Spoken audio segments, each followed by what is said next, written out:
The Time Machine. Chapter 1.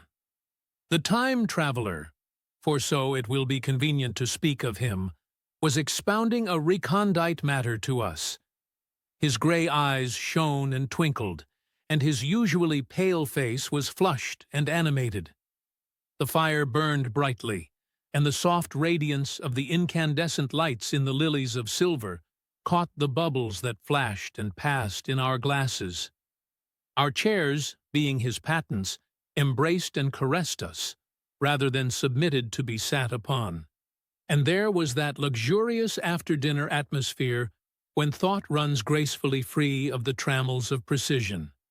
And he put it to us in this way, marking the points with a lean forefinger, as we sat and lazily admired his earnestness over this new paradox, as we thought it, and his fecundity. You must follow me carefully. I shall have to controvert one or two ideas that are almost universally accepted. The geometry, for instance, they taught you at school is founded on a misconception. Is not that rather a large thing to expect us to begin upon? Said Philby, an argumentative person with red hair. I do not mean to ask you to accept anything without reasonable ground for it. You will soon admit as much as I need from you. You know, of course, that a mathematical line, a line of thickness nil, has no real existence. They taught you that? Neither has a mathematical plane. These things are mere abstractions. That is all right, said the psychologist, nor, having only length, breadth, and thickness, can a cube have a real existence. There I object, said Philby. Of course, a solid body may exist, all real things. So most people think. But wait a moment. Can an instantaneous cube exist? Don't follow you, said Philby. Can a cube that does not last for any time at all have a real existence? Philby became pensive. Clearly, the time traveler proceeded, any real body must have extension in 4 directions. It must have length, breadth, thickness, and duration. But through a natural infirmity of the flesh, which I will explain to you in a moment, we incline to overlook this fact. There are really 4 dimensions, 3 which we call the 3 planes of space, and a 4th, time. There is, however, a tendency to draw an unreal distinction between the former 3 dimensions and the latter, because it happens that our consciousness moves intermittently in one direction along the latter from the beginning to the end of our lives. That, said a very young man, making spasmodic efforts to relight his cigar over the lamp. That. Very clear indeed.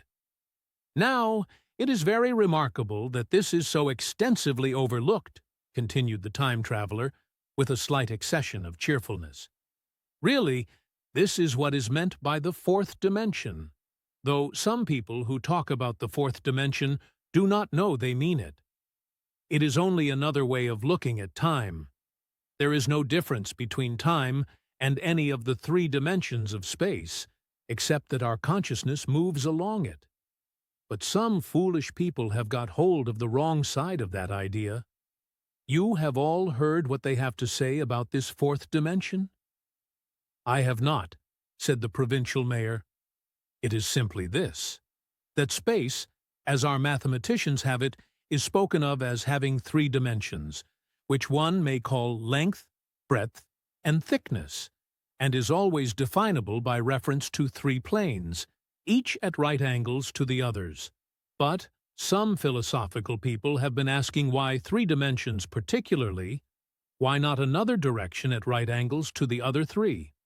And have even tried to construct a 4-dimensional geometry. Professor Simon Newcomb was expounding this to the New York Mathematical Society only a month or so ago. You know how on a flat surface, which has only 2 dimensions, we can represent a figure of a 3-dimensional solid, and similarly, they think that by models of 3 dimensions, they could represent one of 4, if they could master the perspective of the thing. See? I think so, murmured the provincial mayor, and, knitting his brows, He lapsed into an introspective state, his lips moving as one who repeats mystic words. "Yes, I think I see it now," he said after some time, brightening in a quite transitory manner. "Well, I do not mind telling you, I have been at work upon this geometry of 4 dimensions for some time. Some of my results are curious. For instance, here is a portrait of a man at 8 years old, another at 15, another at 17, another at 23, and so on. All these are evidently sections, as it were, 3-dimensional representations of his 4-dimensioned being, which is a fixed and unalterable thing. Scientific people," proceeded the time traveler, after the pause required for the proper assimilation of this, "know very well that time is only a kind of space. Here is a popular scientific diagram, a weather record. This line I trace with my finger shows the movement of the barometer. Yesterday it was so high, yesterday night it fell, then this morning it rose again, and so gently upward to here. Surely the mercury did not trace this line in any of the dimensions of space generally recognized? But certainly it traced such a line, and that line, therefore, we must conclude, was along the time dimension." "But," said the medical man, staring hard at a coal in the fire, "if time is really only a 4th dimension of space, why is it, and why has it always been, regarded as something different? And why cannot we move in time as we move about in the other dimensions of space?" The time traveler smiled. "Are you sure we can move freely in space? Right and left we can go, backward and forward freely enough, and men always have done so. I admit we move freely in 2 dimensions, but how about up and down? Gravitation limits us there." "Not exactly," said the medical man. "There are balloons." "But before the balloons, save for spasmodic jumping and the inequalities of the surface, man had no freedom of vertical movement." "Still, they could move a little up and down," said the medical man. "Easier, far easier down than up. And you cannot move at all in time. You cannot get away from the present moment. My dear sir, that is just where you are wrong. That is just where the whole world has gone wrong. We are always getting away from the present movement. Our mental existences, which are immaterial and have no dimensions, are passing along the time dimension with a uniform velocity from the cradle to the grave, just as we should travel down if we began our existence 50 miles above the Earth's surface." "But the great difficulty is this," interrupted the psychologist. "You can move about in all directions of space, but you cannot move about in time. That is the germ of my great discovery. But you are wrong to say that we cannot move about in time. For instance, if I am recalling an incident very vividly, I go back to the instant of its occurrence. I become absent-minded, as you say. I jump back for a moment. Of course, we have no means of staying back for any length of time, any more than a savage or an animal has of staying 6 feet above the ground. But a civilized man is better off than the savage in this respect. He can go up against gravitation in a balloon. And why should he not hope that ultimately he may be able to stop or accelerate his drift along the time dimension, or even turn about and travel the other way?" "Oh, this," began Philby, "is all—" "Why not?" said the time traveler. "It's against reason," said Philby. "What reason?" said the time traveler. "You can show black is white by argument," said Philby. "But you will never convince me." "Possibly not," said the time traveler. "But now you begin to see the object of my investigations into the geometry of 4 dimensions. Long ago, I had a vague inkling of a machine." "To travel through time," exclaimed the very young man.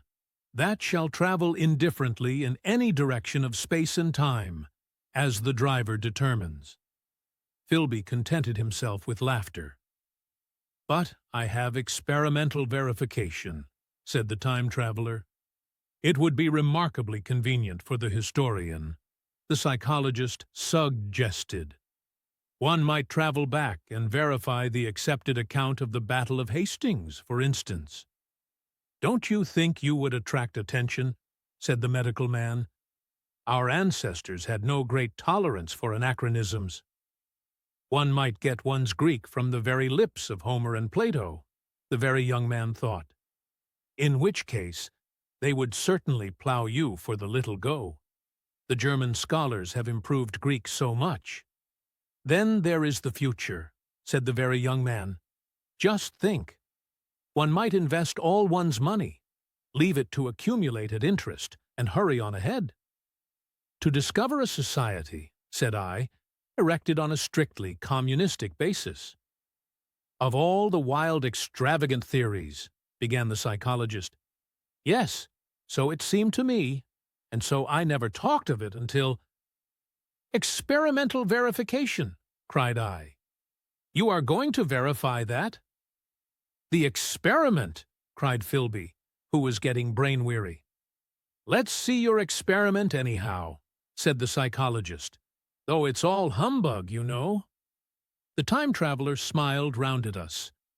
Then, still smiling faintly, and with his hands deep in his trousers pockets, he walked slowly out of the room, and we heard his slippers shuffling down the long passage to his laboratory.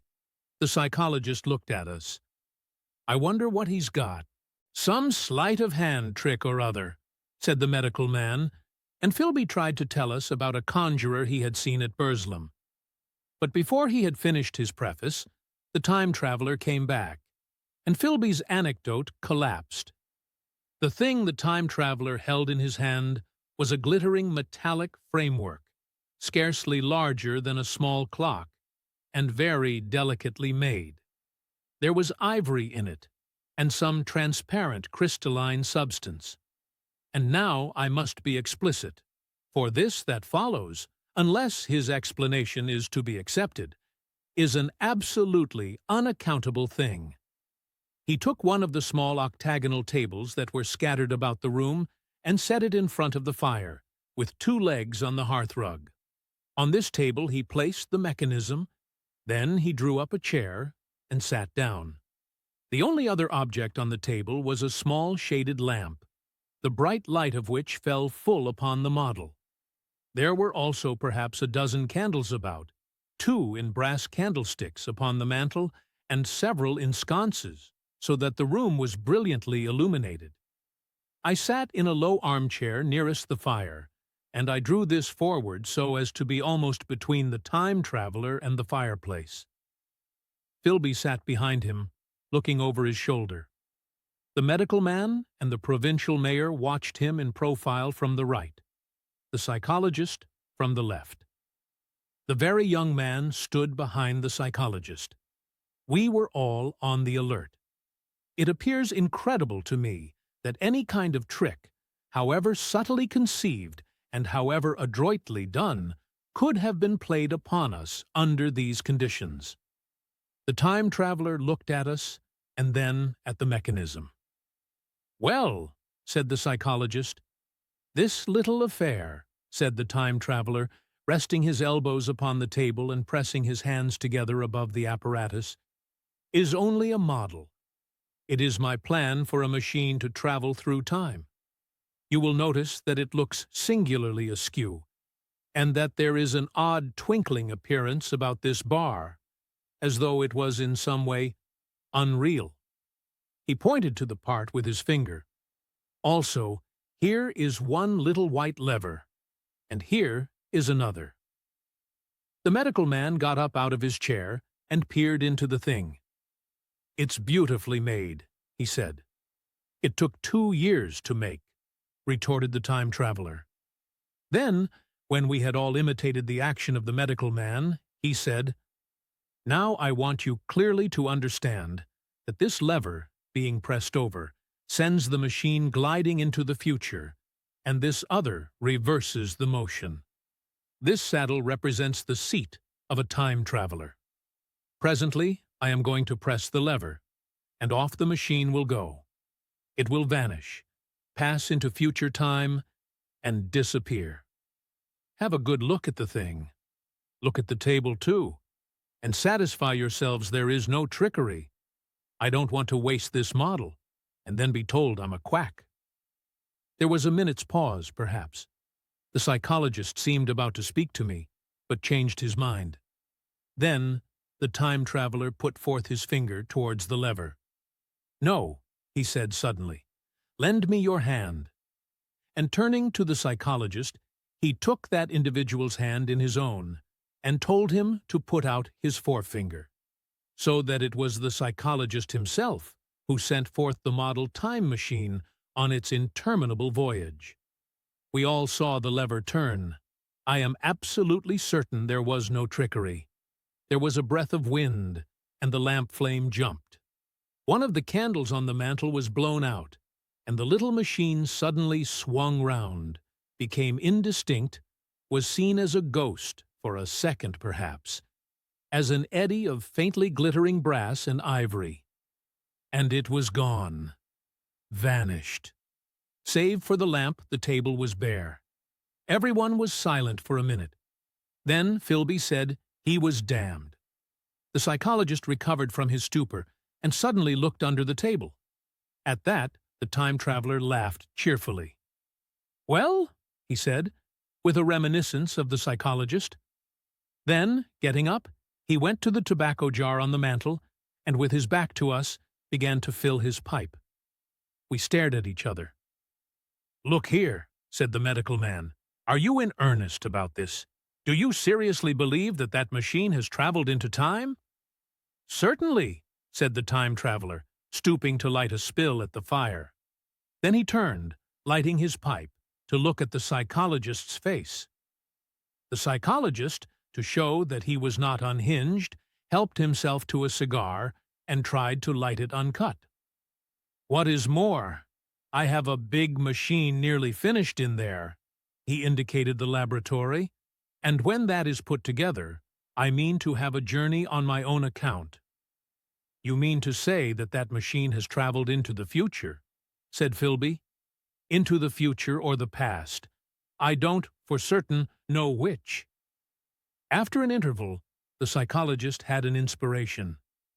"It must have gone into the past if it has gone anywhere," he said. "Why?" said the time traveler.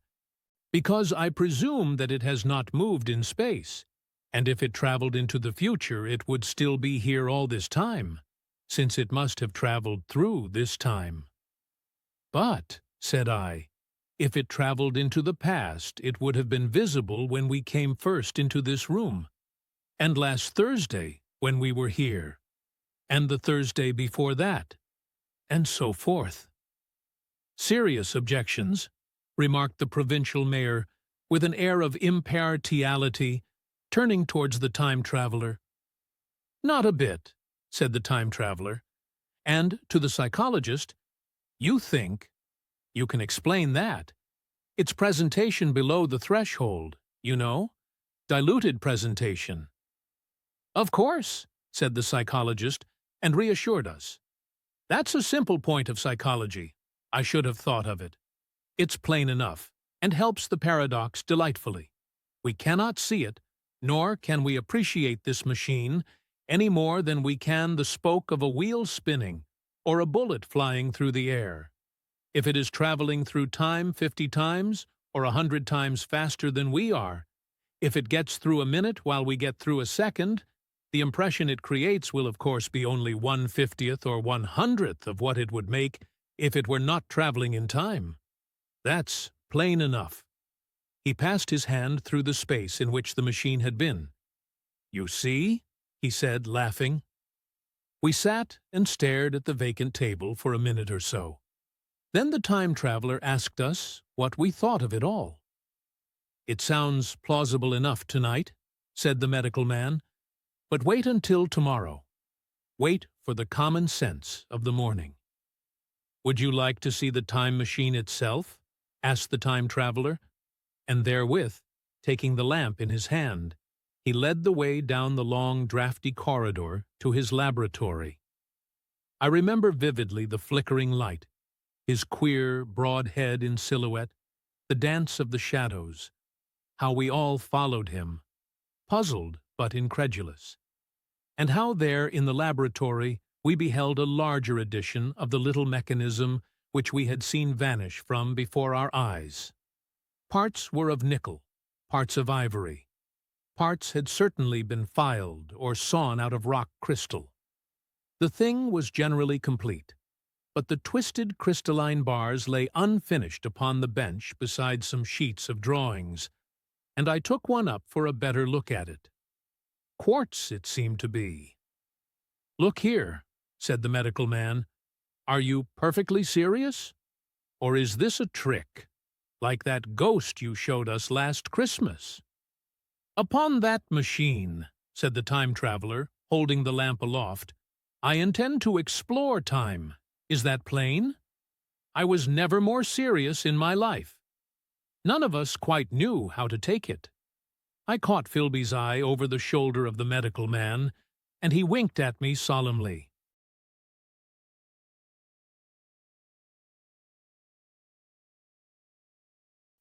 Chapter 2.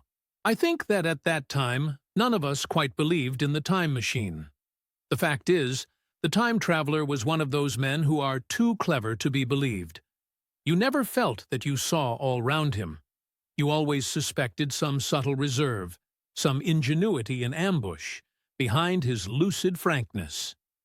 Had Philby shown the model and explained the matter in the time traveler's words, we should have shown him far less skepticism. For we should have perceived his motives. A pork butcher could understand Philby. But the time traveler had more than a touch of whim among his elements, and we distrusted him. Things that would have made the fame of a less clever man seemed tricks in his hands.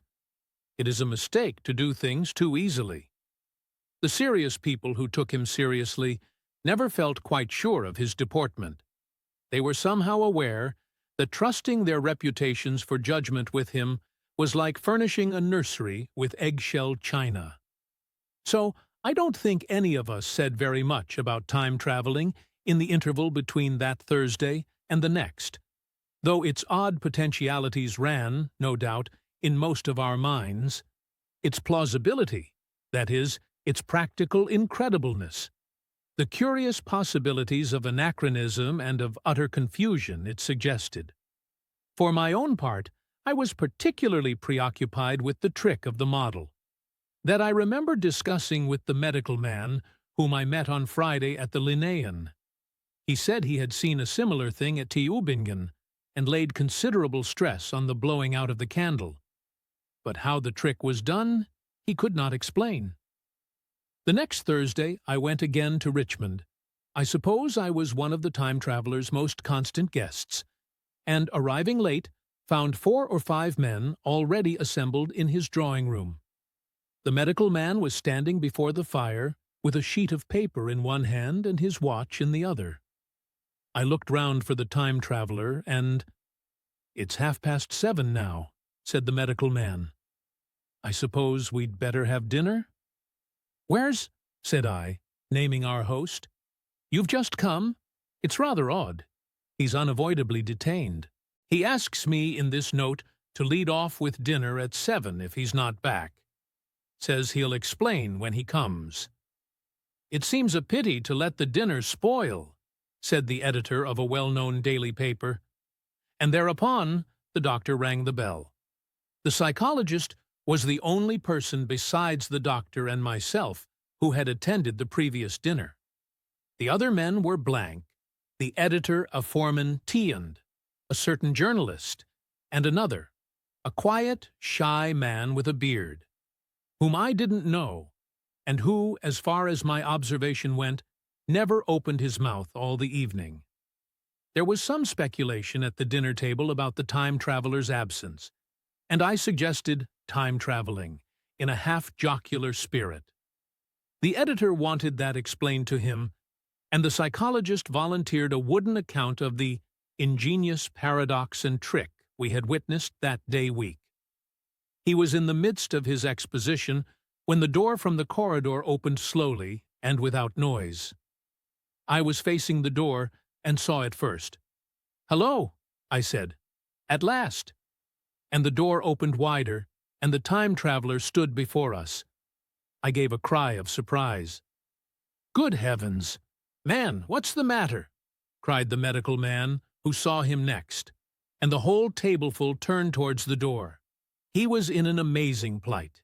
His coat was dusty and dirty and smeared with green down the sleeves, his hair disordered, and as it seemed to me, grayer, either with dust and dirt or because its color had actually faded.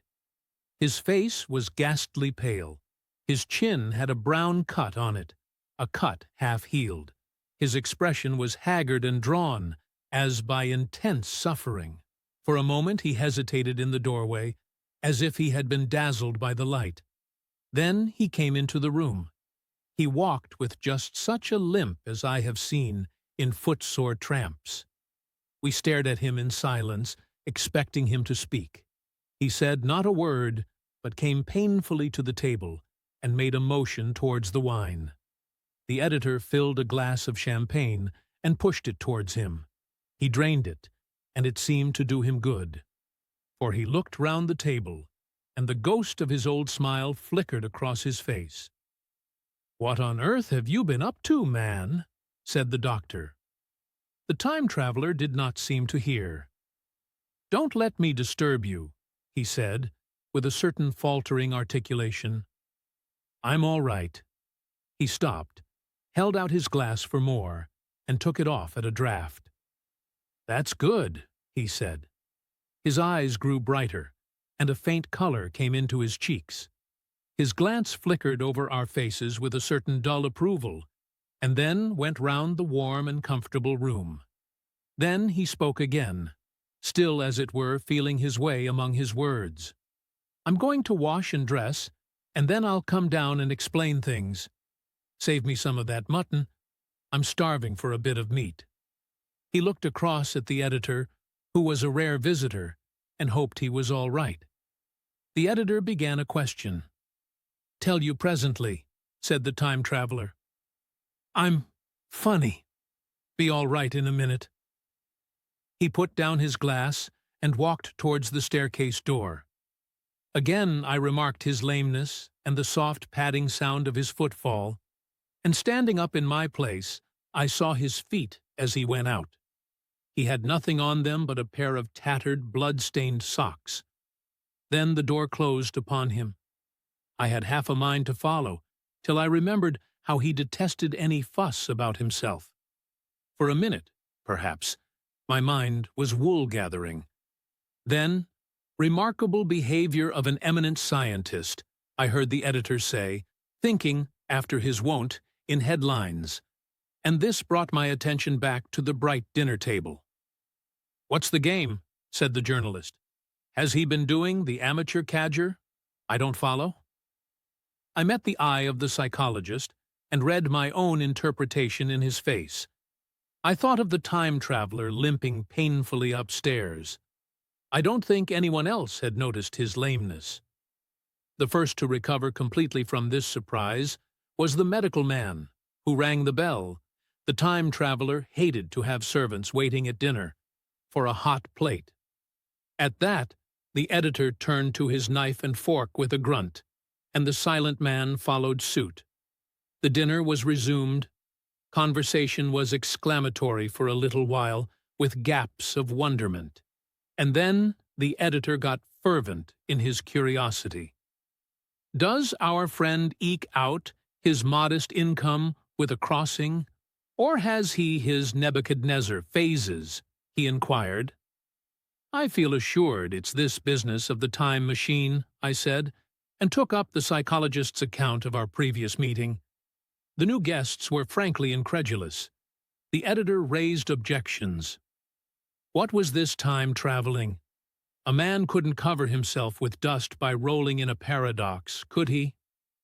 And then, as the idea came home to him, he resorted to caricature. Hadn't they any clothes, brushes in the future? The journalist, too, would not believe at any price. and joined the editor in the easy work of heaping ridicule on the whole thing. They were both the new kind of journalist, very joyous, irreverent young men. "Our special correspondent in the day after tomorrow reports," the journalist was saying, or rather shouting, when the time traveler came back. He was dressed in ordinary evening clothes, and nothing save his haggard look remained of the change that had startled me. "I say," said the editor hilariously, "these chaps here say you have been travelling into the middle of next week. Tell us all about little Roseberry, will you? What will you take for the lot?" The time traveler came to the place reserved for him without a word. He smiled quietly in his old way. "Where's my mutton?" he said. "What a treat it is to stick a fork into meat again."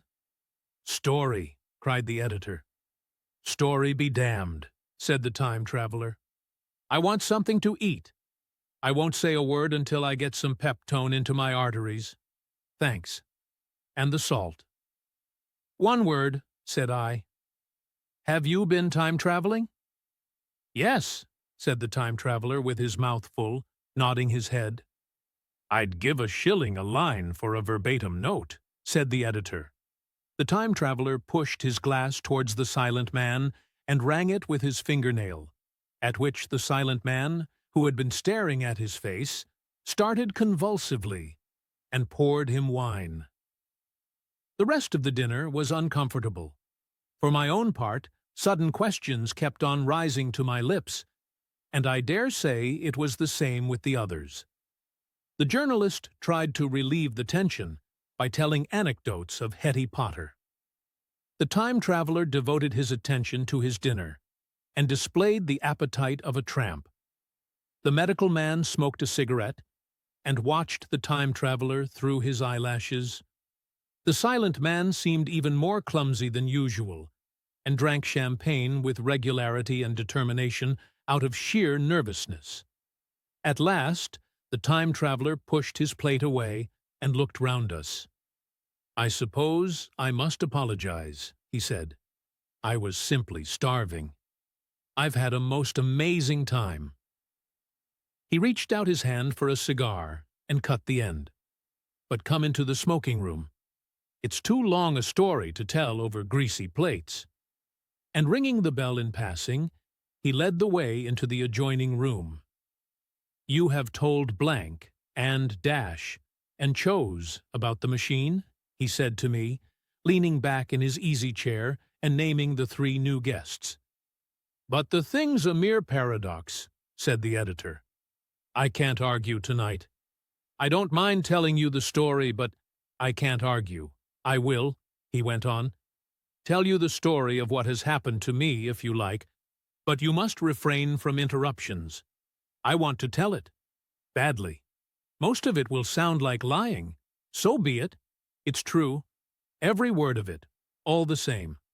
I was in my laboratory at 4 o'clock, and since then, I've lived 8 days. Such days as no human being ever lived before. I'm nearly worn out, but I shan't sleep till I've told this thing over to you. Then I shall go to bed. But no interruptions. Is it agreed?" "Agreed," said the editor, and the rest of us echoed "agreed." And with that, the time traveler began his story as I have set it forth. He sat back in his chair at first and spoke like a weary man. Afterwards he got more animated.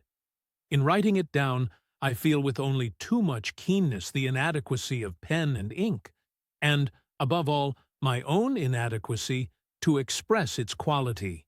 You read, I will suppose, attentively enough, but you cannot see the speaker's white, sincere face in the bright circle of the little lamp, nor hear the intonation of his voice.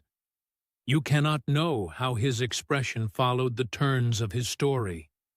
Most of us hearers were in shadow, for the candles in the smoking room had not been lighted, and only the face of the journalist and the legs of the silent man from the knees downward were illuminated.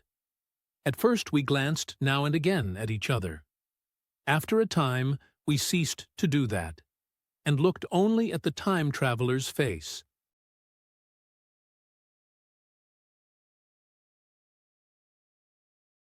Chapter 3. I told some of you last Thursday of the principles of the time machine and showed you the actual thing itself, incomplete in the workshop.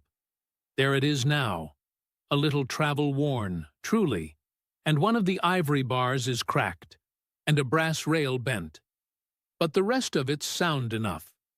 I expected to finish it on Friday, but on Friday, when the putting together was nearly done, I found that one of the nickel bars was exactly 1 inch too short. And this I had to get remade, so that the thing was not complete until this morning. It was at 10 o'clock today that the first of all time machines began its career. I gave it a last tap, tried all the screws again, put one more drop of oil on the quartz rod, and sat myself in the saddle.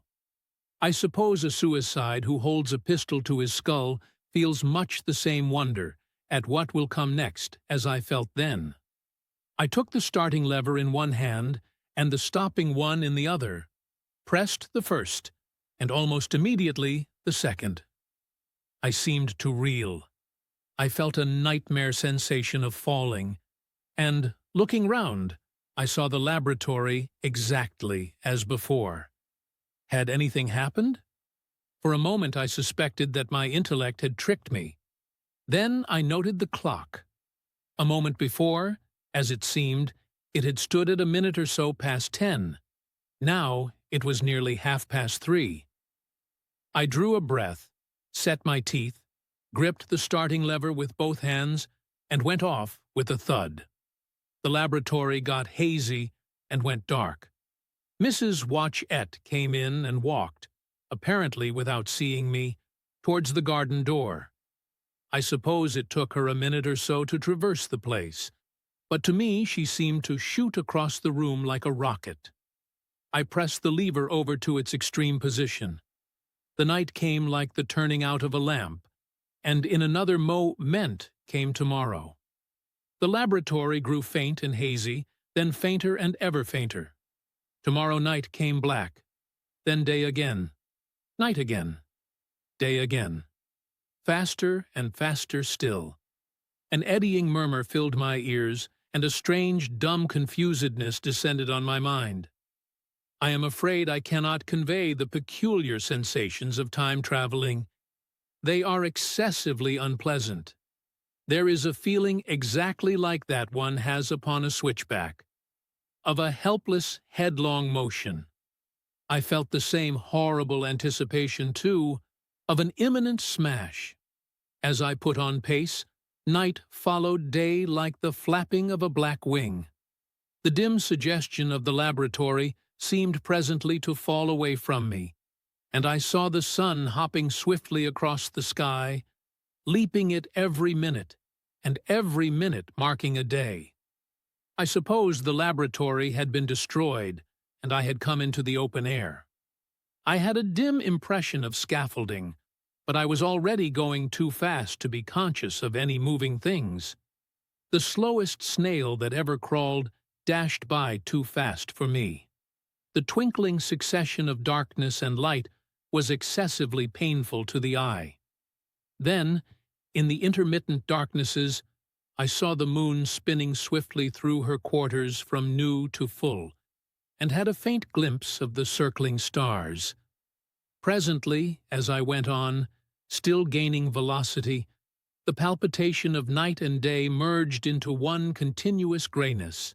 The sky took on a wonderful deepness of blue, a splendid luminous color like that of early twilight. The jerking sun became a streak of fire, a brilliant arch in space, the moon a fainter fluctuating band, and I could see nothing of the stars, save now and then a brighter circle flickering in the blue. The landscape was misty and vague. I was still on the hillside upon which this house now stands, and the shoulder rose above me gray and dim. I saw trees growing and changing like puffs of vapor, now brown, now green. They grew, spread, shivered, and passed away. I saw huge buildings rise up faint and fair and pass like dreams.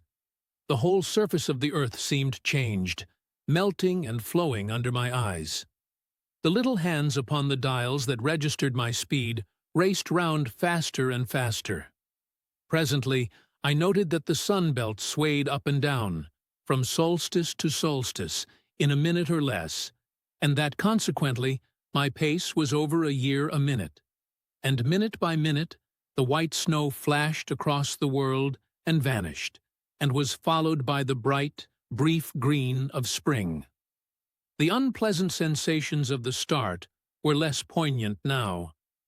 They merged at last into a kind of hysterical exhilaration. I remarked indeed a clumsy swaying of the machine, for which I was unable to account. But my mind was too confused to attend to it, so with a kind of madness growing upon me, I flung myself into futurity. At first I scarce thought of stopping, scarce thought of any thing but these new sensations. But presently a fresh series of impressions grew up in my mind, a certain curiosity, and therewith a certain dread, until at last they took complete possession of me. What strange developments of humanity, what wonderful advances upon our rudimentary civilization, I thought, might not appear when I came to look nearly into the dim, elusive world that raced and fluctuated before my eyes.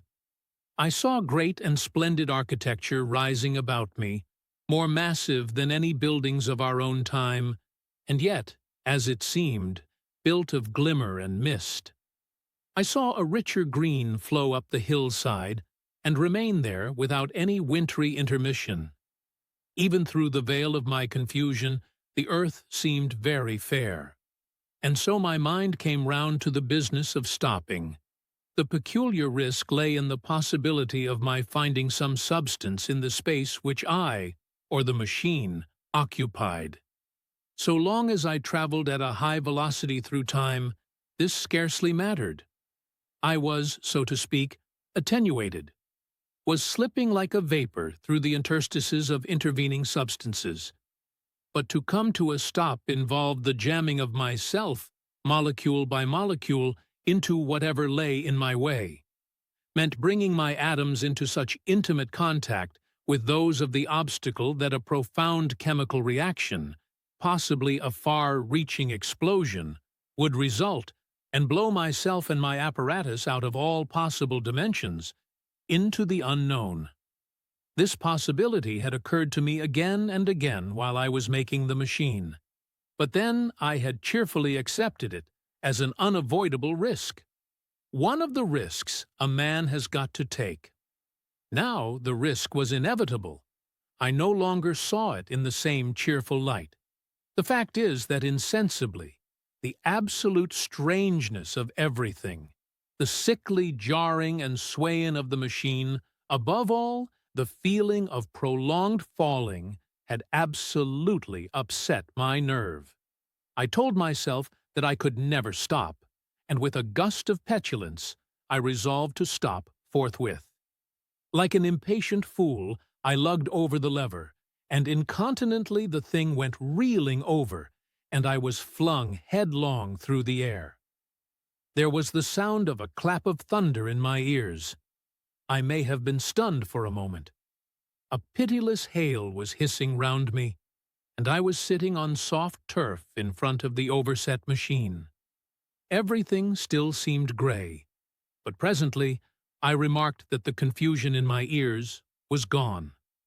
I looked round me. I was on what seemed to be a little lawn in a garden, surrounded by rhododendron bushes, and I noticed that their mauve and purple blossoms were dropping in a shower under the beating of the hailstones. The rebounding, dancing hail hung in a cloud over the machine and drove along the ground like smoke. In a moment, I was wet to the skin. "Fine hospitality," said I, "to a man who has traveled innumerable years to see you." Presently I thought what a fool I was to get wet. I stood up and looked round me. A colossal figure, carved apparently in some white stone, loomed indistinctly beyond the rhododendrons through the hazy downpour, but all else of the world was invisible. My sensations would be hard to describe. As the columns of hail grew thinner, I saw the white figure more distinctly. It was very large, for a silver birch tree touched its shoulder. It was of white marble, in shape something like a winged sphinx, but the wings, instead of being carried vertically at the sides, were spread so that it seemed to hover. The pedestal, it appeared to me, was of bronze, and was thick with verdigris. It chanced that the face was towards me. The sightless eyes seemed to watch me. There was the faint shadow of a smile on the lips. It was greatly weather-worn, and that imparted an unpleasant suggestion of disease. I stood looking at it for a little space. Half a minute, perhaps, or half an hour. It seemed to advance and to recede as the hail drove before it, denser or thinner.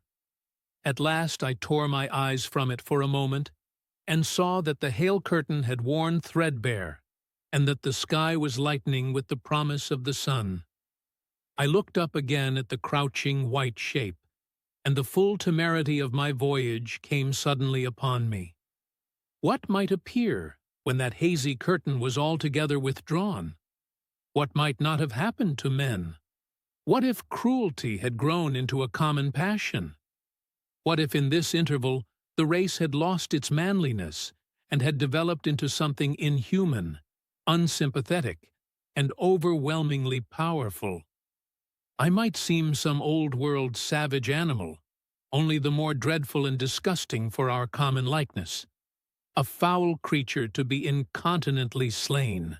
Already I saw other vast shapes, huge buildings with intricate parapets and tall columns, with a wooded hillside dimly creeping in upon me through the lessening storm.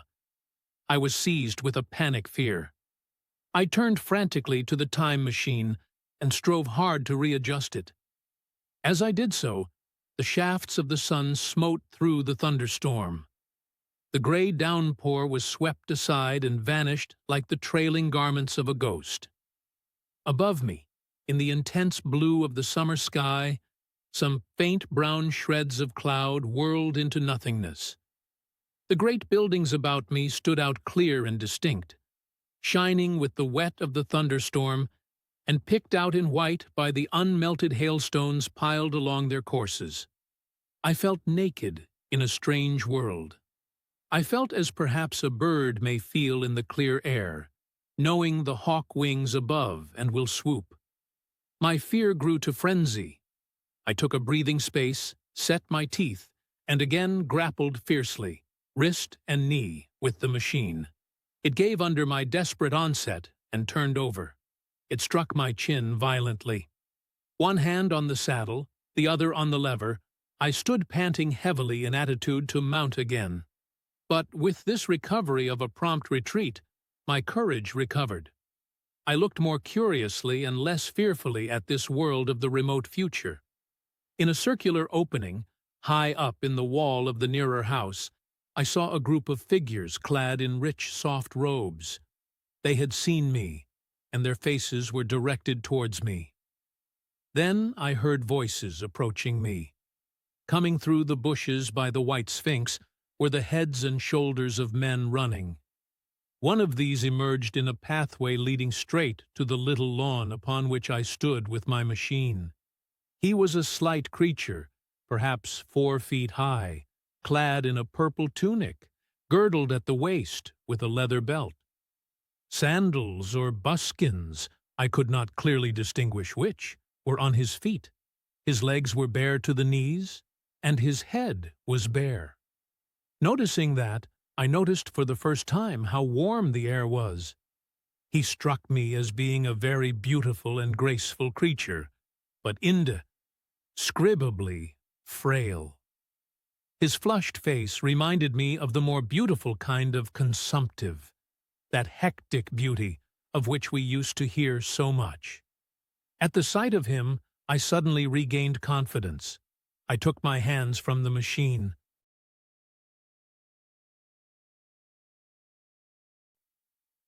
Chapter 4. In another moment, we were standing face to face, I and this fragile thing out of futurity. He came straight up to me and laughed into my eyes. The absence from his bearing of any sign of fear struck me at once.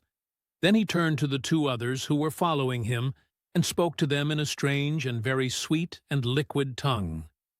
There were others coming, and presently a little group of perhaps 8 or 10 of these exquisite creatures were about me. One of them addressed me. It came into my head, oddly enough, that my voice was too harsh and deep for them. So I shook my head, and pointing to my ears, shook it again. He came a step forward, hesitated, and then touched my hand. Then I felt other soft little tentacles upon my back and shoulders. They wanted to make sure I was real. There was nothing in this at all alarming. Indeed, there was something in these pretty little people that inspired confidence, a graceful gentleness, a certain childlike ease. And besides, they looked so frail that I could fancy myself flinging the whole dozen of them about like ninepins. But I made a sudden motion to warn them when I saw their little pink hands feeling at the time machine. Happily then, when it was not too late, I thought of a danger I had hitherto forgotten, and reaching over the bars of the machine, I unscrewed the little levers that would set it in motion, and put these in my pocket. Then I turned again to see what I could do in the way of communication, and then, looking more nearly into their features, I saw some further peculiarities in their Dresden china type of prettiness. Their hair, which was uniformly curly, came to a sharp end at the neck and cheek. There was not the faintest suggestion of it on the face, and their ears were singularly minute. The mouths were small, with bright red, rather thin lips, and the little chins ran to a point. The eyes were large and mild, and, this may seem egotism on my part, I fancied even that there was a certain lack of the interest I might have expected in them. As they made no effort to communicate with me, but simply stood round me smiling and speaking in soft, cooing notes to each other, I began the conversation. I pointed to the time machine and to myself. Then, hesitating for a moment how to express time, I pointed to the sun. At once, a quaintly pretty little figure in checkered purple and white followed my gesture, and then astonished me by imitating the sound of thunder. For a moment I was staggered, though the import of his gesture was plain enough. The question had come into my mind abruptly. Were these creatures fools? You may hardly understand how it took me. You see, I had always anticipated that the people of the year 800 and 2000 odd would be incredibly in front of us in knowledge, art, everything. Then one of them suddenly asked me a question that showed him to be on the intellectual level of one of our 5-year-old children. Asked me, in fact, if I had come from the sun in a thunderstorm. It let loose the judgment I had suspended upon their clothes, their frail, light limbs, and fragile features. A flow of disappointment rushed across my mind. For a moment, I felt that I had built the time machine in vain. I nodded, pointed to the sun, and gave them such a vivid rendering of a thunderclap as startled them. They all withdrew a pace or so, and bowed. Then came one laughing towards me, carrying a chain of beautiful flowers altogether new to me, and put it about my neck. The idea was received with melodious applause, and presently they were all running to and fro for flowers, and laughingly flinging them upon me until I was almost smothered with blossom. You who have never seen the like can scarcely imagine what delicate and wonderful flowers countless years of culture had created. Then someone suggested that their plaything should be exhibited in the nearest building, and so I was led past the Sphinx of white marble, which had seemed to watch me all the while with a smile at my astonishment, towards a vast grey edifice of fretted stone. As I went with them, the memory of my confident anticipations of a profoundly grave and intellectual posterity came, with irresistible merriment, to my mind. The building had a huge entry, and was altogether of colossal dimensions. I was naturally most occupied with the growing crowd of little people, and with the big open portals that yawned before me, shadowy and mysterious. My general impression of the world I saw over their heads was a tangled waste of beautiful bushes and flowers, a long-neglected and yet weedless garden. I saw a number of tall spikes of strange white flowers, measuring a foot perhaps across the spread of the waxen petals. They grew scattered, as if wild, among the variegated shrubs, but as I say, I did not examine them closely at this time. The time machine was left deserted on the turf among the rhododendrons. The arch of the doorway was richly carved, but naturally I did not observe the carving very narrowly, though I fancied I saw suggestions of old Phoenician decorations as I passed through, and it struck me that they were very badly broken and weather-worn. Several more brightly clad people met me in the doorway, and so we entered, I, dressed in dingy 19th-century garments, looking grotesque enough, garlanded with flowers, and surrounded by an eddying mass of bright, soft-colored robes and shining white limbs, in a melodious whirl of laughter and laughing speech. The big doorway opened into a proportionately great hall hung with brown. The roof was in shadow, and the windows, partially glazed with colored glass and partially unglazed, admitted a tempered light. The floor was made up of huge blocks of some very hard white metal, not plates nor slabs, blocks, and it was so much worn, as I judged by the going to and fro of past generations, as to be deeply channeled along the more frequented ways. Transverse to the length were innumerable tables made of slabs of polished stone, raised perhaps a foot from the floor, and upon these were heaps of fruits. Some I recognized as a kind of hypertrophied raspberry and orange, but for the most part they were strange. Between the tables was scattered a great number of cushions. Upon these my conductors seated themselves, signing for me to do likewise. With a pretty absence of ceremony, they began to eat the fruit with their hands, flinging peel and stalks, and so forth, into the round openings in the sides of the tables. I was not loath to follow their example, for I felt thirsty and hungry. As I did so, I surveyed the hall at my leisure. And perhaps the thing that struck me most was its dilapidated look. The stained glass windows, which displayed only a geometrical pattern, were broken in many places, and the curtains that hung across the lower end were thick with dust. And it caught my eye that the corner of the marble table near me was fractured. Nevertheless, the general effect was extremely rich and picturesque. There were, perhaps, a couple of 100 people dining in the hall, and most of them, seated as near to me as they could come, were watching me with interest, their little eyes shining over the fruit they were eating. All were clad in the same soft and yet strong, silky material. Fruit, by the by, was all their diet.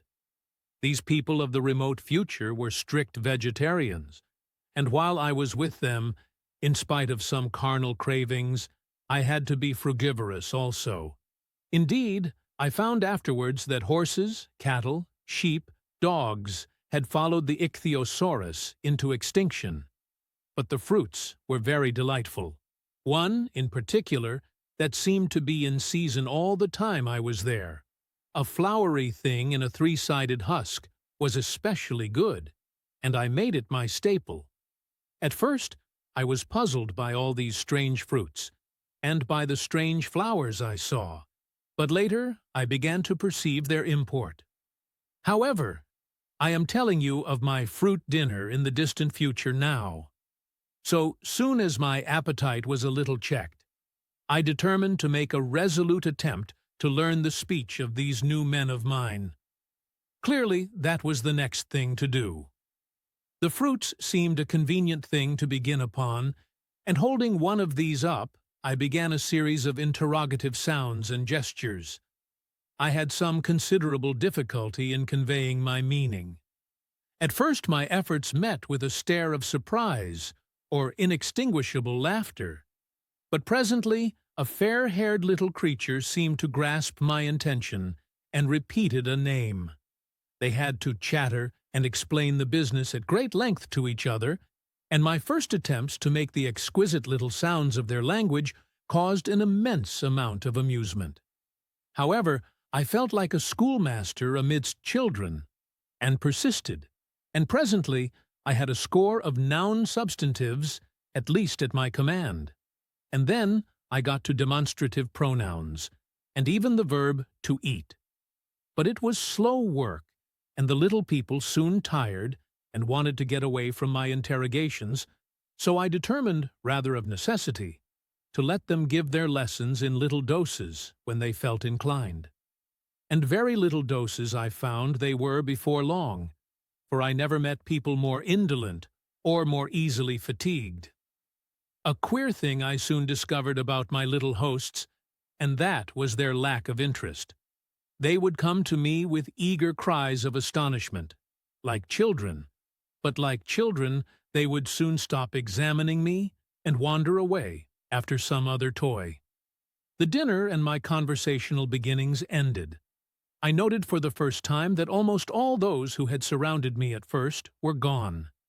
It is odd, too, how speedily I came to disregard these little people. I went out through the portal into the sunlit world again as soon as my hunger was satisfied. I was continually meeting more of these men of the future, who would follow me a little distance, chatter and laugh about me, and, having smiled and gesticulated in a friendly way, leave me again to my own devices. The calm of evening was upon the world as I emerged from the great hall, and the scene was lit by the warm glow of the setting sun. At first, things were very confusing. Everything was so entirely different from the world I had known. Even the flowers. The big building I had left was situated on the slope of a broad river valley, but the Thames had shifted, perhaps a mile from its present position. I resolved to mount to the summit of a crest, perhaps a mile and a half away, from which I could get a wider view of this our planet, in the year 802,007, 101 A.D. For that, I should explain, was the date the little dials of my machine recorded. As I walked, I was watching for every impression that could possibly help to explain the condition of ruinous splendor in which I found the world. For ruinous it was. A little way up the hill, for instance, was a great heap of granite, bound together by masses of aluminium, a vast labyrinth of precipitous walls and crumpled heaps, amidst which were thick heaps of very beautiful pagoda-like plants, nettles possibly, but wonderfully tinted with brown about the leaves, and incapable of stinging. It was evidently the derelict remains of some vast structure. To what end built, I could not determine. It was here that I was destined, at a later date, to have a very strange experience, the first intimation of a still stranger discovery. But of that I will speak in its proper place. Looking round with a sudden thought, from a terrace on which I rested for a while, I realized that there were no small houses to be seen. Apparently, the single house, and possibly even the household, had vanished. Here and there among the greenery were palace-like buildings, but the house and the cottage, which form such characteristic features of our own English landscape, had disappeared.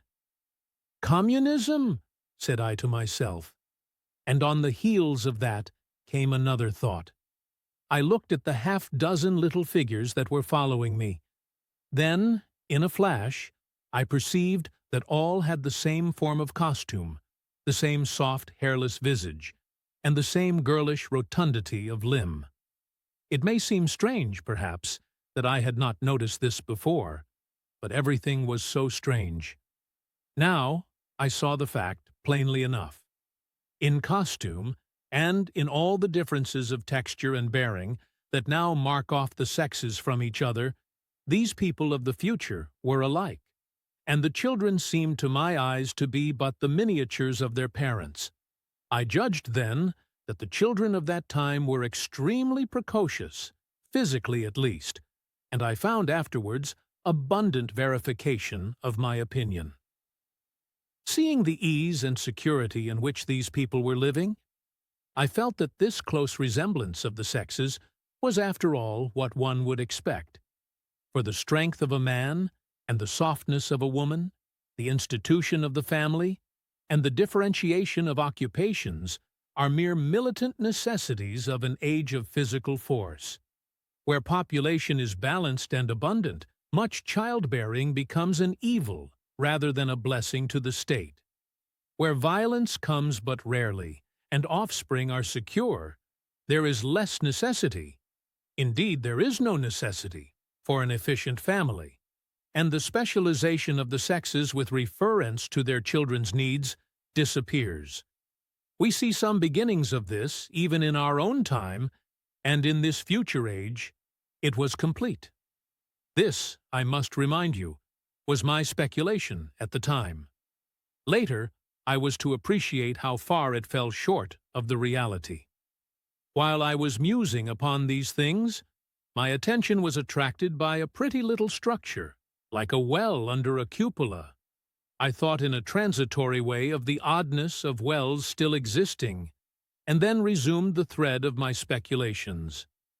There were no large buildings towards the top of the hill, and as my walking powers were evidently miraculous, I was presently left alone for the first time.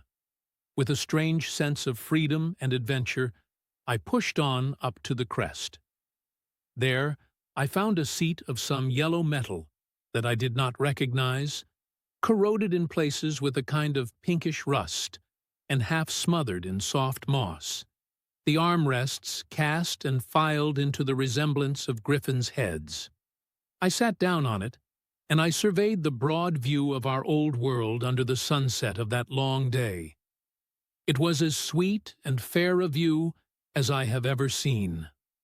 The sun had already gone below the horizon, and the west was flaming gold, touched with some horizontal bars of purple and crimson.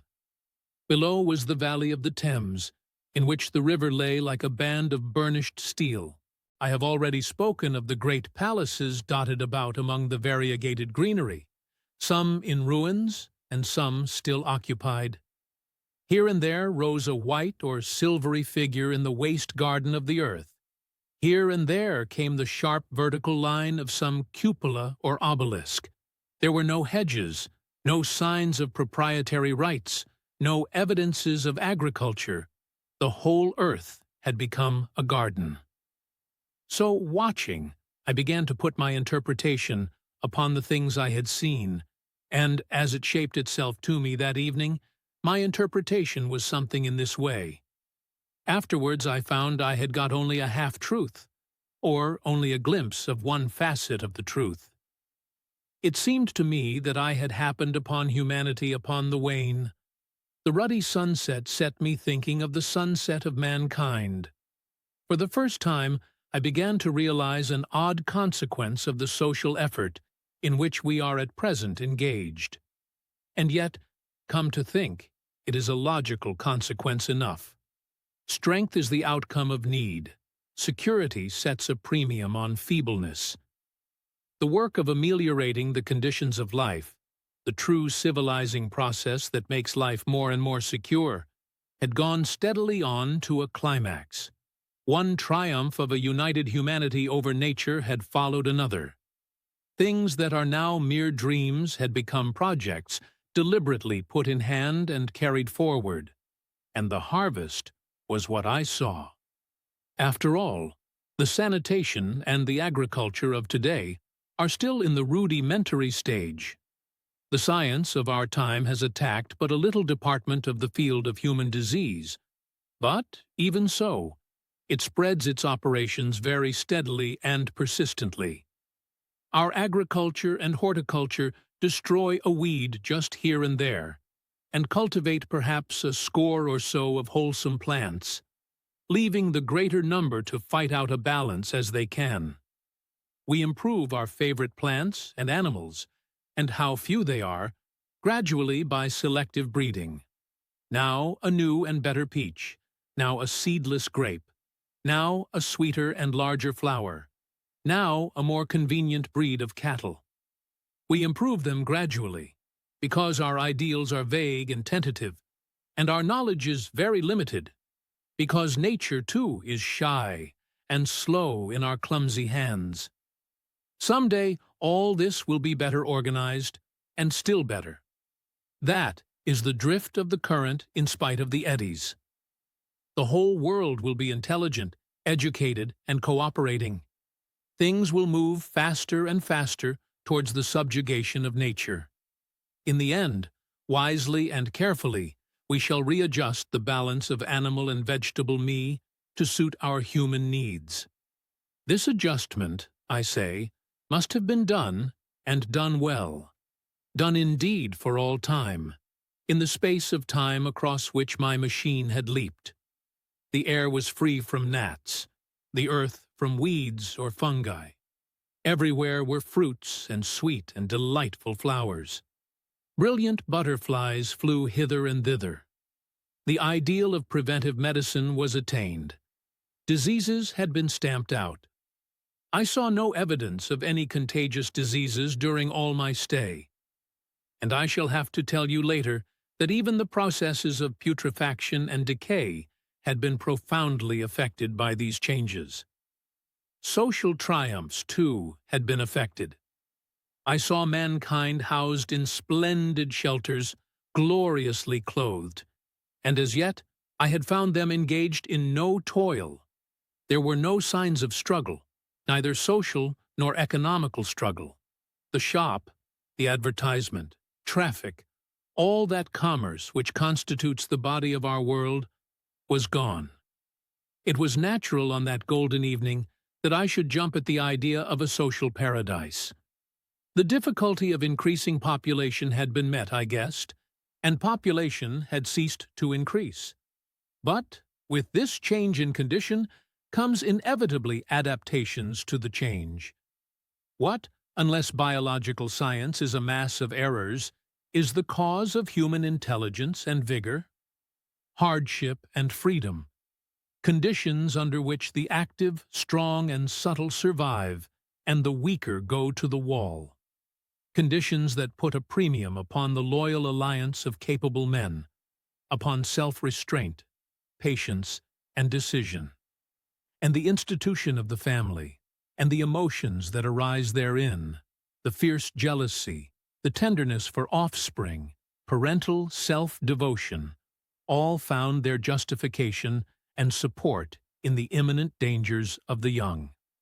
Now, where are these imminent dangers? There is a sentiment arising, and it will grow, against connubial jealousy, against fierce maternity, against passion of all sorts. Unnecessary things now, and things that make us uncomfortable, savage survivals, discords in a refined and pleasant life. I thought of the physical slightness of the people, their lack of intelligence, and those big, abundant ruins, and it strengthened my belief in a perfect conquest of nature. For after the battle comes quiet. Humanity had been strong, energetic, and intelligent, and had used all its abundant vitality to alter the conditions under which it lived. And now came the reaction of the altered conditions. Under the new conditions of perfect comfort and security, that restless energy, that with us is strength, would become weakness. Even in our own time, certain tendencies and desires, once necessary to survival, are a constant source of failure. Physical courage and the love of battle, for instance, are no great help, may even be hindrances to a civilized man. And in a state of physical balance and security, power intellectual as well as physical, would be out of place. For countless years I judged there had been no danger of war or solitary violence, no danger from wild beasts, no wasting disease to require strength of constitution, no need of toil. For such a life, what we should call the weak are as well equipped as the strong are indeed no longer weak. Better equipped indeed they are, for the strong would be fretted by an energy for which there was no outlet. No doubt the exquisite beauty of the buildings I saw was the outcome of the last surgings of the now purposeless energy of mankind, before it settled down into perfect harmony with the conditions under which it lived. The flourish of that triumph which began the last great peace. This has ever been the fate of energy in security. It takes to art and to eroticism, and then come languor and decay. Even this artistic impetus would at last die away, had almost died in the time I saw. To adorn themselves with flowers, to dance, to sing in the sunlight, so much was left of the artistic spirit, and no more. Even that would fade in the end into a contented inactivity. We are kept keen on the grindstone of pain and necessity, and it seemed to me that here was that hateful grindstone broken at last. As I stood there in the gathering dark, I thought that in this simple explanation I had mastered the problem of the world, mastered the whole secret of these delicious people. Possibly the checks they had devised for the increase of population had succeeded too well, and their numbers had rather diminished than kept stationary. That would account for the abandoned ruins. Very simple was my explanation, and plausible enough, as most wrong theories are.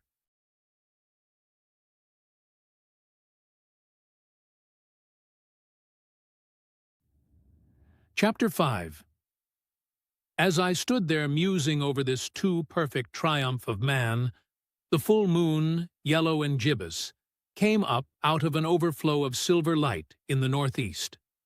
The bright little figures ceased to move about below. A noiseless owl flitted by, and I shivered with the chill of the night. I determined to descend and find where I could sleep. I looked for the building I knew. Then my eye traveled along to the figure of the white sphinx upon the pedestal of bronze, growing distinct as the light of the rising moon grew brighter. I could see the silver birch against it. There was the tangle of rhododendron bushes, black in the pale light, and there was the little lawn. I looked at the lawn again. A queer doubt chilled my complacency. No, said I stoutly to myself, that was not the lawn. But it was the lawn, for the white leprous face of the Sphinx was towards it. Can you imagine what I felt as this conviction came home to me? But you cannot. The time machine was gone. At once, like a lash across the face, came the possibility of losing my own age, of being left helpless in this strange new world. The bare thought of it was an actual physical sensation. I could feel it grip me at the throat and stop my breathing. In another moment, I was in a passion of fear and running with great leaping strides down the slope. Once I fell headlong and cut my face. I lost no time in stanching the blood, but jumped up and ran on with a warm trickle down my cheek and chin. All the time I ran, I was saying to myself, "They have moved it a little, pushed it under the bushes out of the way." Nevertheless, I ran with all my might. All the time, with the certainty that sometimes comes with excessive dread, I knew that such assurance was folly, knew instinctively that the machine was removed out of my reach. My breath came with pain. I suppose I covered the whole distance from the hill crest to the little lawn, 2 miles perhaps, in 10 minutes. And I am not a young man. I cursed aloud as I ran, at my confident folly in leaving the machine, wasting good breath thereby. I cried aloud, and none answered. Not a creature seemed to be stirring in that moonlit world. When I reached the lawn, my worst fears were realized. Not a trace of the thing was to be seen. I felt faint and cold when I faced the empty space among the black tangle of bushes. I ran round it furiously, as if the thing might be hidden in a corner, and then stopped abruptly, with my hands clutching my hair. Above me towered the Sphinx upon the bronze pedestal, white, shining, leprous, in the light of the rising moon. It seemed to smile in mockery of my dismay. I might have consoled myself by imagining the little people had put the mechanism in some shelter for me, had I not felt assured of their physical and intellectual inadequacy. That is what dismayed me. The sense of some hitherto unsuspected power, through whose intervention my invention had vanished. Yet, for one thing I felt assured. Unless some other age had produced its exact duplicate, the machine could not have moved in time. The attachment of the levers, I will show you the method later, prevented anyone from tampering with it in that way when they were removed. It had moved and was hid, only in space. But then, where could it be? I think I must have had a kind of frenzy. I remember running violently in and out among the moonlit bushes all round the Sphinx, and startling some white animal that, in the dim light, I took for a small deer. I remember, too, late that night, beating the bushes with my clenched fists until my knuckles were gashed and bleeding from the broken twigs. Then, sobbing and raving in my anguish of mind, I went down to the great building of stone. The big hall was dark, silent, and deserted. I slipped on the uneven floor and fell over one of the malachite tables, almost breaking my shin. I lit a match and went on past the dusty curtains, of which I have told you. There I found a second great hall covered with cushions, upon which, perhaps, a score or so of the little people were sleeping. I have no doubt they found my second appearance strange enough, coming suddenly out of the quiet darkness, with inarticulate noises and the splutter and flare of a match. For they had forgotten about matches. "Where is my time machine?" I began, bawling like an angry child, laying hands upon them and shaking them up together. It must have been very queer to them. Some laughed. Most of them looked sorely frightened. When I saw them standing round me, it came into my head that I was doing as foolish a thing as it was possible for me to do under the circumstances in trying to revive the sensation of fear. For reasoning from their daylight behavior, I thought that fear must be forgotten. Abruptly, I dashed down the match, and, knocking one of the people over in my course, went blundering across the big dining hall again, out under the moonlight. I heard cries of terror, and their little feet running and stumbling this way and that.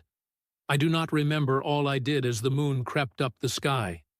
I suppose it was the unexpected nature of my loss that maddened me. I felt hopelessly cut off from my own kind, a strange animal in an unknown world. I must have raved to and fro, screaming and crying upon God and fate. I have a memory of horrible fatigue, as the long night of despair wore away, of looking in this impossible place and that, of groping among moonlit ruins and touching strange creatures in the black shadows. At last, of lying on the ground near the Sphinx and weeping with absolute wretchedness. I had nothing left but misery. Then I slept, and when I woke again it was full day, and a couple of sparrows were hopping round me on the turf within reach of my arm. I sat up in the freshness of the morning, trying to remember how I had got there, and why I had such a profound sense of desertion and despair. Then things came clear in my mind.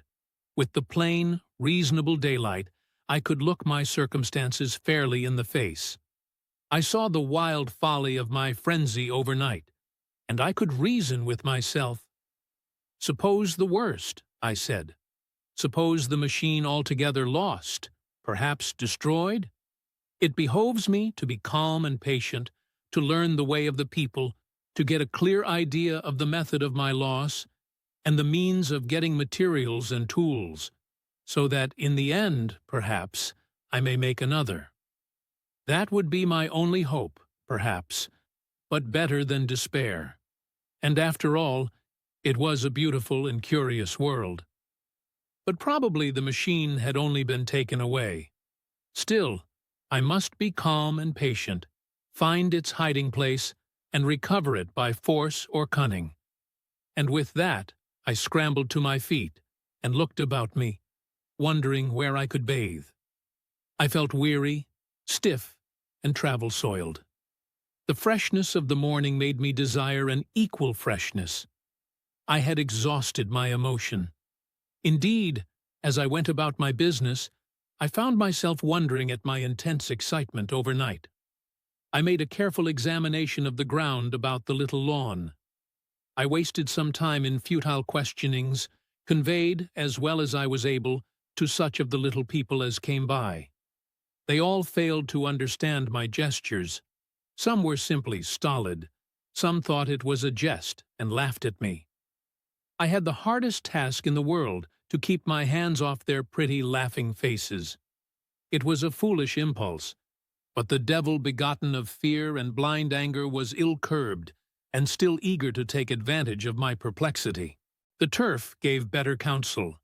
I found a groove ripped in it about midway between the pedestal of the Sphinx and the marks of my feet, where, on arrival, I had struggled with the overturned machine.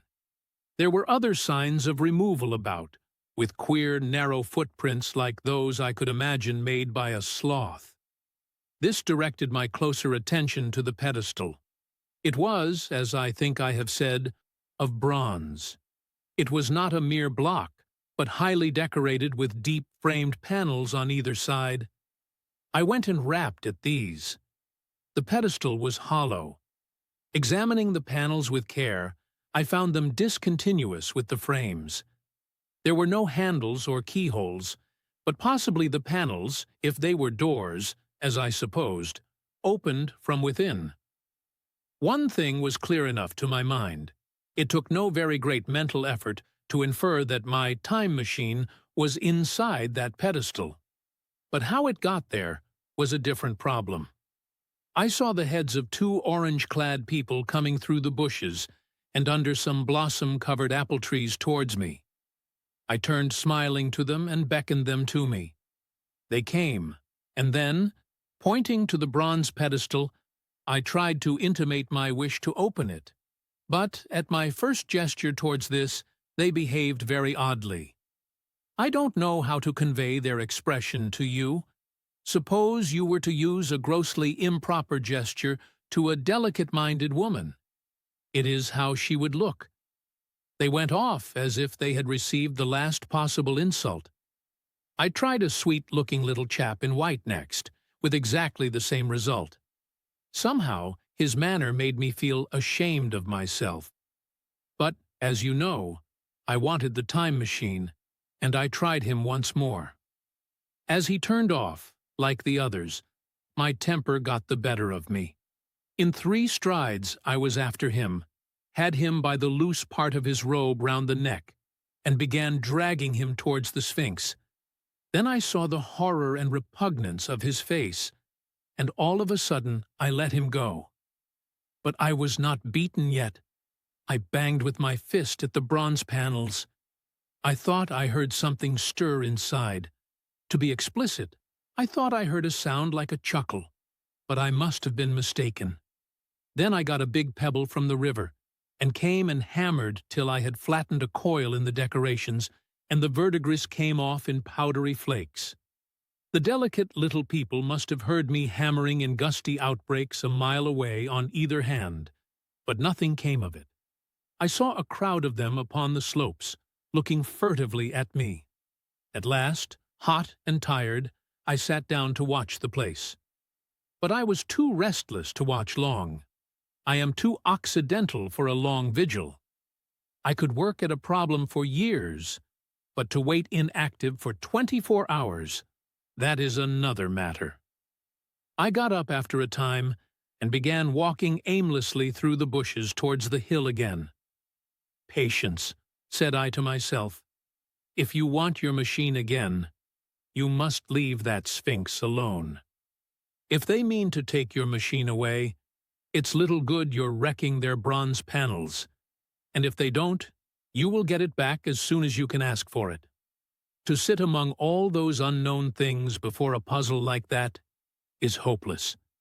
That way lies monomania. Face this world. Learn its ways, watch it, be careful of too hasty guesses at its meaning. In the end, you will find clues to it all. Then suddenly, the humor of the situation came into my mind. The thought of the years I had spent in study and toil to get into the future age, and now my passion of anxiety to get out of it. I had made myself the most complicated and the most hopeless trap that ever a man devised. Although it was at my own expense, I could not help myself. I laughed aloud. Going through the big palace, it seemed to me that the little people avoided me. It may have been my fancy, or it may have had something to do with my hammering at the gates of bronze. Yet I felt tolerably sure of the avoidance. I was careful, however, to show no concern and to abstain from any pursuit of them, and in the course of a day or two things got back to the old footing. I made what progress I could in the language, and in addition, I pushed my explorations here and there. Either I missed some subtle point, or their language was excessively simple, almost exclusively composed of concrete substantives and verbs. There seemed to be few, if any, abstract terms, or little use of figurative language. Their sentences were usually simple and of two words, and I failed to convey or understand any but the simplest propositions.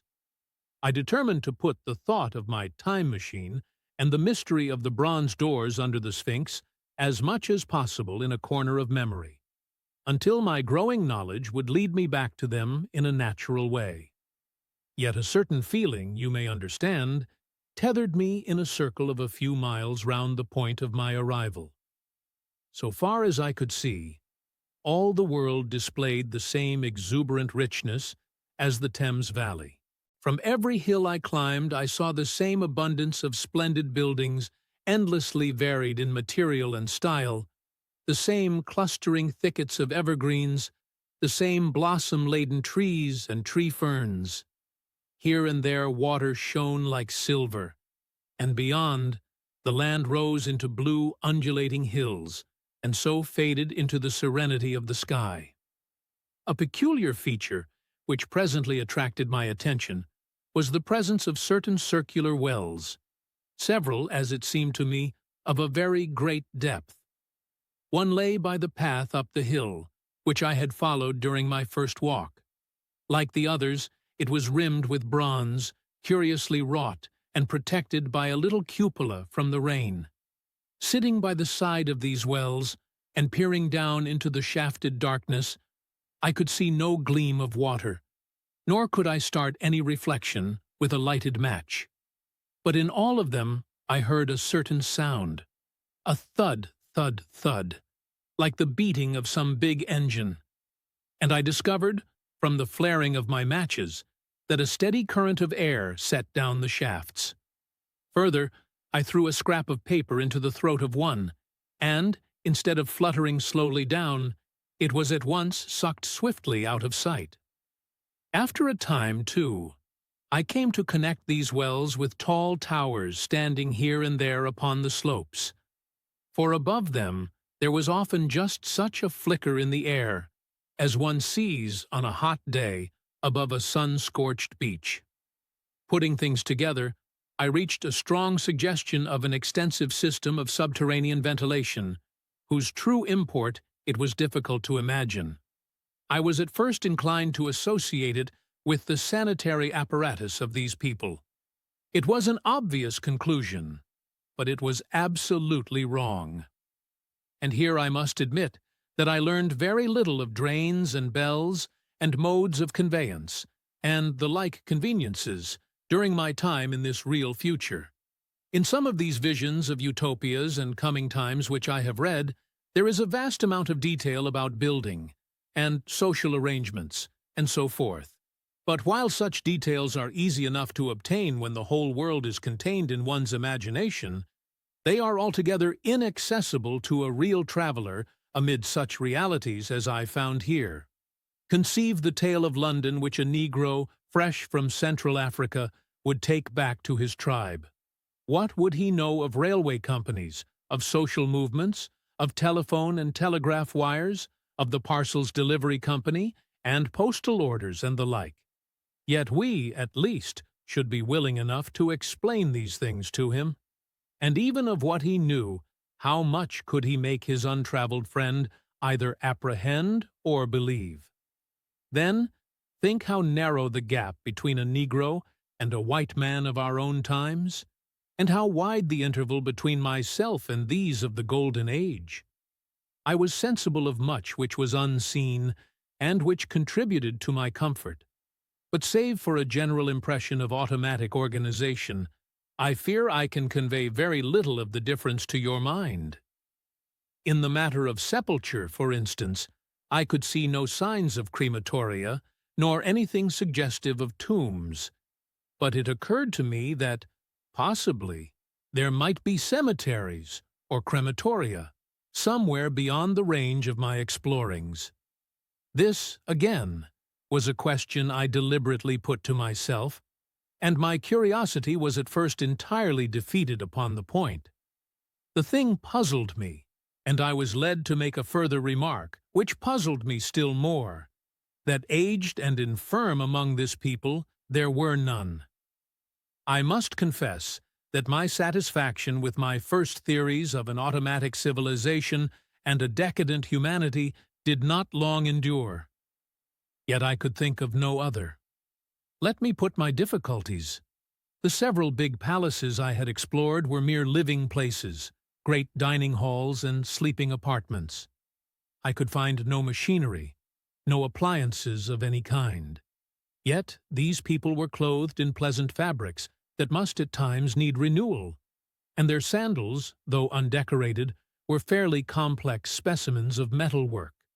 Somehow, such things must be made, and the little people displayed no vestige of a creative tendency.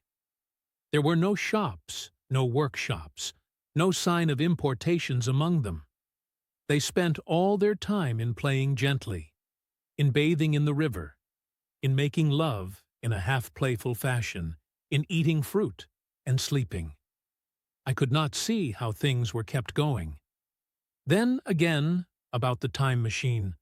Something, I knew not what, had taken it into the hollow pedestal of the White Sphinx. Why? For the life of me, I could not imagine. Those waterless wells, too, those flickering pillars. I felt I lacked a clue. I felt, how shall I put it? Suppose you found an inscription, with sentences here and there in excellent plain English, and interpolated therewith. Others made up of words, of letters even, absolutely unknown to you. Well, on the third day of my visit, that was how the world of 802,701 presented itself to me. That day, too, I made a friend, of a sort.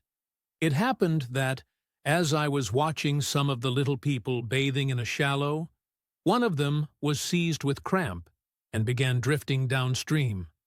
The main current ran rather swiftly, but not too strongly for even a moderate swimmer. It will give you an idea, therefore, of the strange deficiency in these creatures when I tell you that none made the slightest attempt to rescue the weakly crying little thing which was drowning before their eyes. When I realized this, I hurriedly slipped off my clothes and, wading in at a point lower down, I caught the poor mite and drew her safe to land. A little rubbing of the limbs soon brought her round, and I had the satisfaction of seeing she was all right before I left her.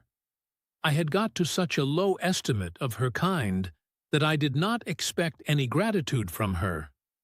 In that, however, I was wrong. This happened in the morning.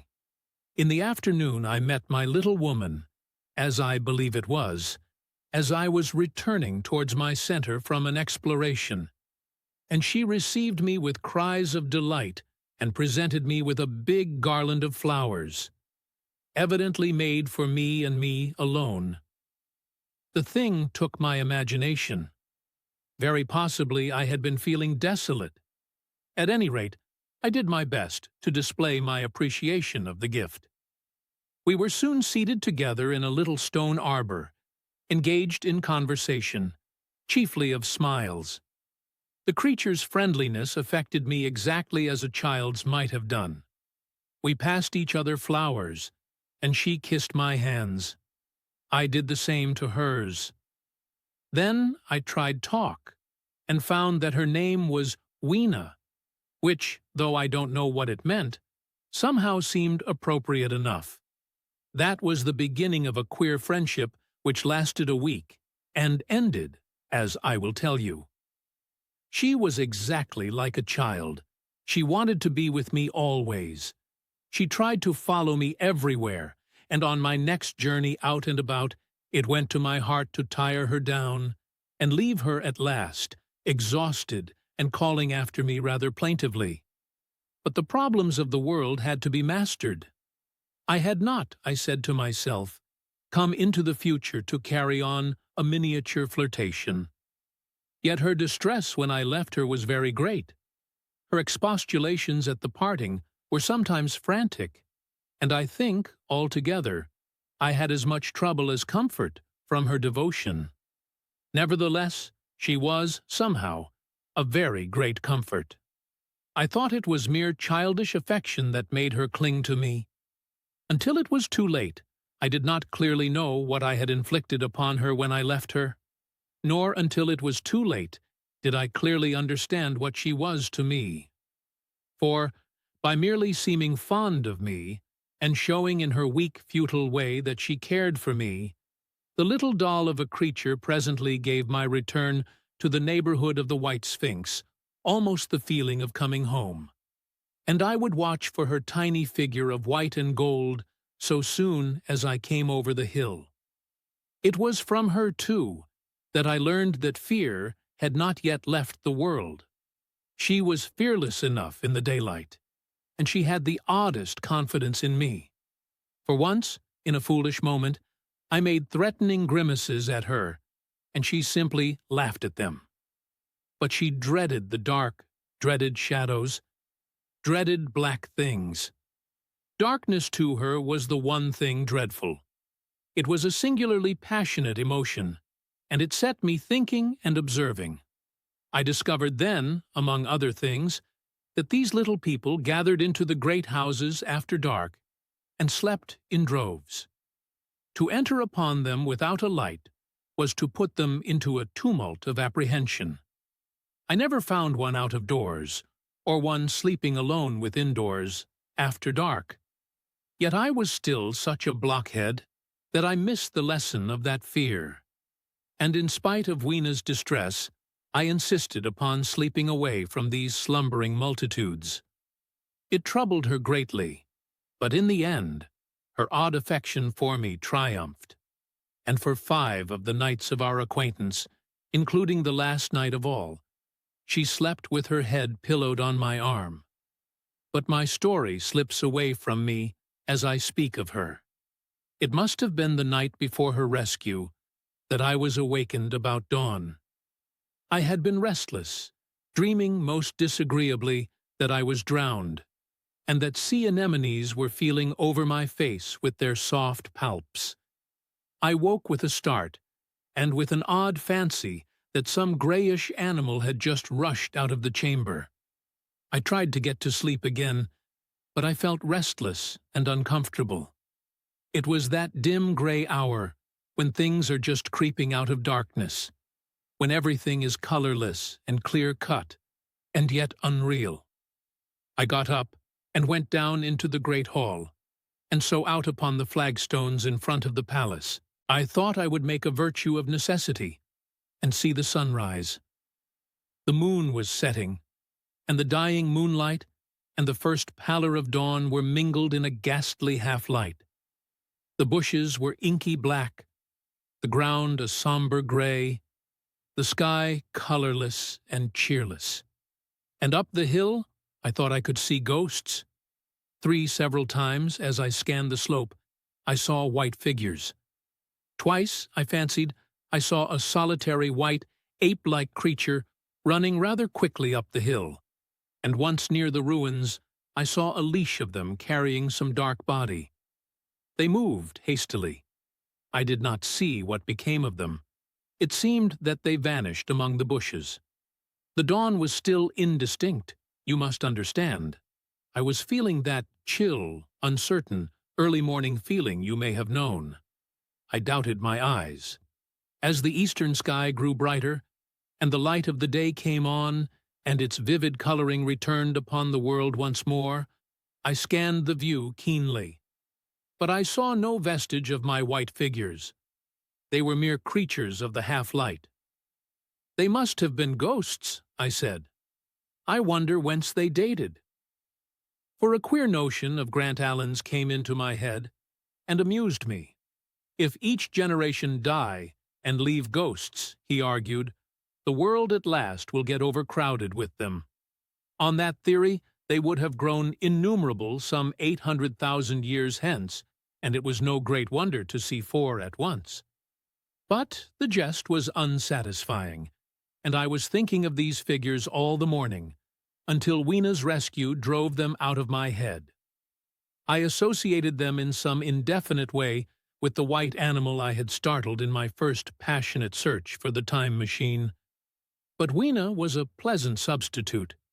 Yet all the same, they were soon destined to take far deadlier possession of my mind. I think I have said how much hotter than our own was the weather of this golden age. I cannot account for it. It may be that the sun was hotter, or the earth nearer the sun. It is usual to assume that the sun will go on cooling steadily in the future, but people, unfamiliar with such speculations as those of the younger Darwin, forget that the planets must ultimately fall back one by one into the parent body. As these catastrophes occur, the sun will blaze with renewed energy. And it may be that some inner planet had suffered this fate. Whatever the reason, the fact remains that the sun was very much hotter than we know it. Well, one very hot morning, my 4th, I think, as I was seeking shelter from the heat and glare in a colossal ruin near the great house where I slept and fed, there happened this strange thing. Clambering among these heaps of masonry, I found a narrow gallery whose end and side windows were blocked by fallen masses of stone. By contrast with the brilliancy outside, it seemed at first impenetrably dark to me. I entered it groping, for the change from light to blackness made spots of color swim before me. Suddenly, I halted spellbound. A pair of eyes, luminous by reflection against the daylight without, was watching me out of the darkness. The old instinctive dread of wild beasts came upon me. I clenched my hands and steadfastly looked into the glaring eyeballs. I was afraid to turn. Then the thought of the absolute security in which humanity appeared to be living came to my mind. And then I remembered that strange terror of the dark. Overcoming my fear to some extent, I advanced a step and spoke. I will admit that my voice was harsh and ill-controlled. I put out my hand and touched something soft. At once the eyes darted sideways, and something white ran past me. I turned with my heart in my mouth and saw a queer little ape-like figure, its head held down in a peculiar manner, running across the sunlit space behind me. It blundered against a block of granite, staggered aside, and in a moment was hidden in a black shadow beneath another pile of ruined masonry. My impression of it is, of course, imperfect, but I know it was a dull white and had strange, large, grayish-red eyes. Also that there was flaxen hair on its head and down its back. But, as I say, It went too fast for me to see distinctly. I cannot even say whether it ran on all fours, or only with its forearms held very low. After an instant's pause, I followed it into the second heap of ruins. I could not find it at first, but after a time in the profound obscurity, I came upon one of those round, well-like openings of which I have told you, half closed by a fallen pillar. A sudden thought came to me. Could this thing have vanished down the shaft? I lit a match, and looking down, I saw a small, white, moving creature, with large, bright eyes which regarded me steadfastly as it retreated. It made me shudder. It was so like a human spider. It was clambering down the wall, and now I saw for the first time a number of metal foot and hand rests, forming a kind of ladder down the shaft. Then the light burned my fingers and fell out of my hand, going out as it dropped, and when I had lit another, the little monster had disappeared. I do not know how long I sat peering down that well. It was not for some time that I could succeed in persuading myself that the thing I had seen was human. But gradually, the truth dawned on me, that man had not remained one species, but had differentiated into two distinct animals, that my graceful children of the upper world were not the sole descendants of our generation, but that this bleached, obscene, nocturnal thing, which had flashed before me, was also heir to all the ages. I thought of the flickering pillars, and of my theory of an underground ventilation. I began to suspect their true import. And what, I wondered, was this lemur doing in my scheme of a perfectly balanced organization? How was it related to the indolent serenity of the beautiful upper-worlders? And what was hidden down there, at the foot of that shaft? I sat upon the edge of the well, telling myself that, at any rate, there was nothing to fear, and that there I must descend for the solution of my difficulties. And withal, I was absolutely afraid to go. As I hesitated, two of the beautiful upper-world people came running in their amorous sport across the daylight in the shadow. The male pursued the female, flinging flowers at her as he ran. They seemed distressed to find me, my arm against the overturned pillar, peering down the well.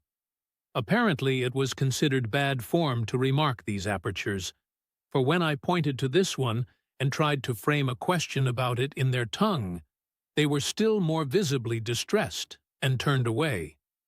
But they were interested by my matches, and I struck some to amuse them. I tried them again about the well, and again I failed. So presently I left them, meaning to go back to Weena and see what I could get from her. But my mind was already in revolution. My guesses and impressions were slipping and sliding to a new adjustment. I had now a clue to the import of these wells, to the ventilating towers, to the mystery of the ghosts, to say nothing of a hint at the meaning of the bronze gates and the fate of the time machine. And very vaguely, there came a suggestion towards the solution of the economic problem that had puzzled me. Here was the new view. Plainly, this second species of man was subterranean. There were three circumstances in particular which made me think that its rare emergence above ground was the outcome of a long-continued underground habit. In the first place, there was the bleached look common in most animals that live largely in the dark, the white fish of the Kentucky caves, for instance.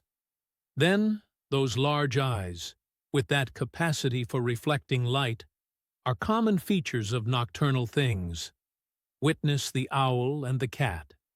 And last of all, that evident confusion in the sunshine, that hasty yet fumbling awkward flight towards dark shadow, and that peculiar carriage of the head while in the light, all reinforced the theory of an extreme sensitiveness of the retina.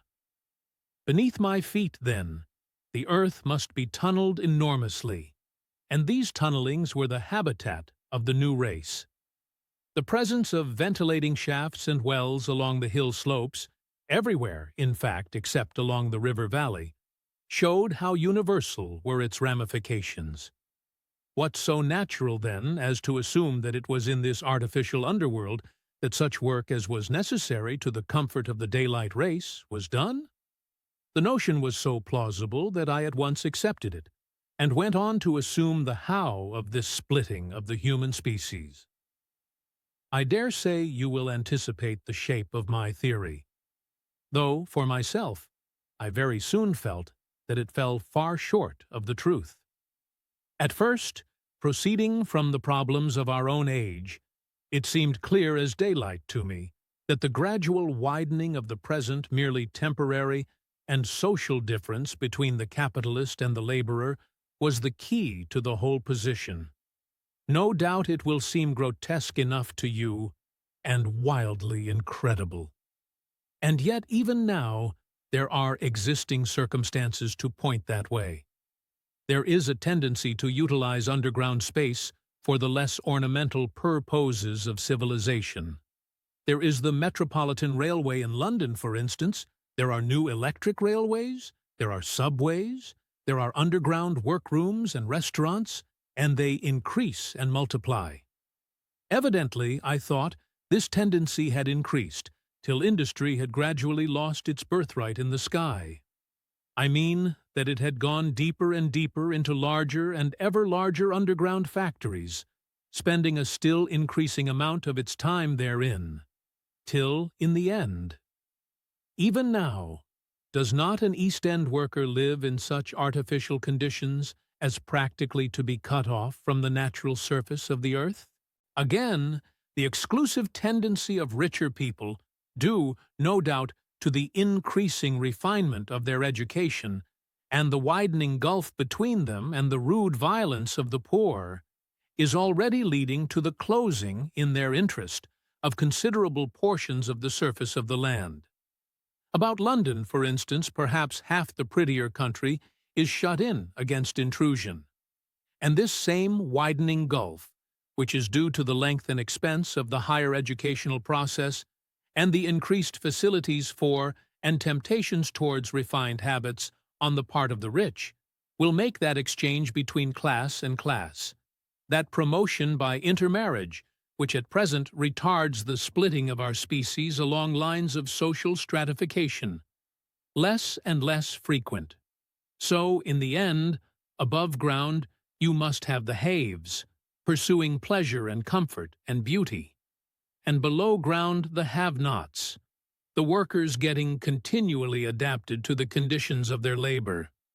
Once they were there, they would no doubt have to pay rent, and not a little of it, for the ventilation of their caverns, and if they refused, they would starve or be suffocated for arrears. Such of them as were so constituted as to be miserable and rebellious would die.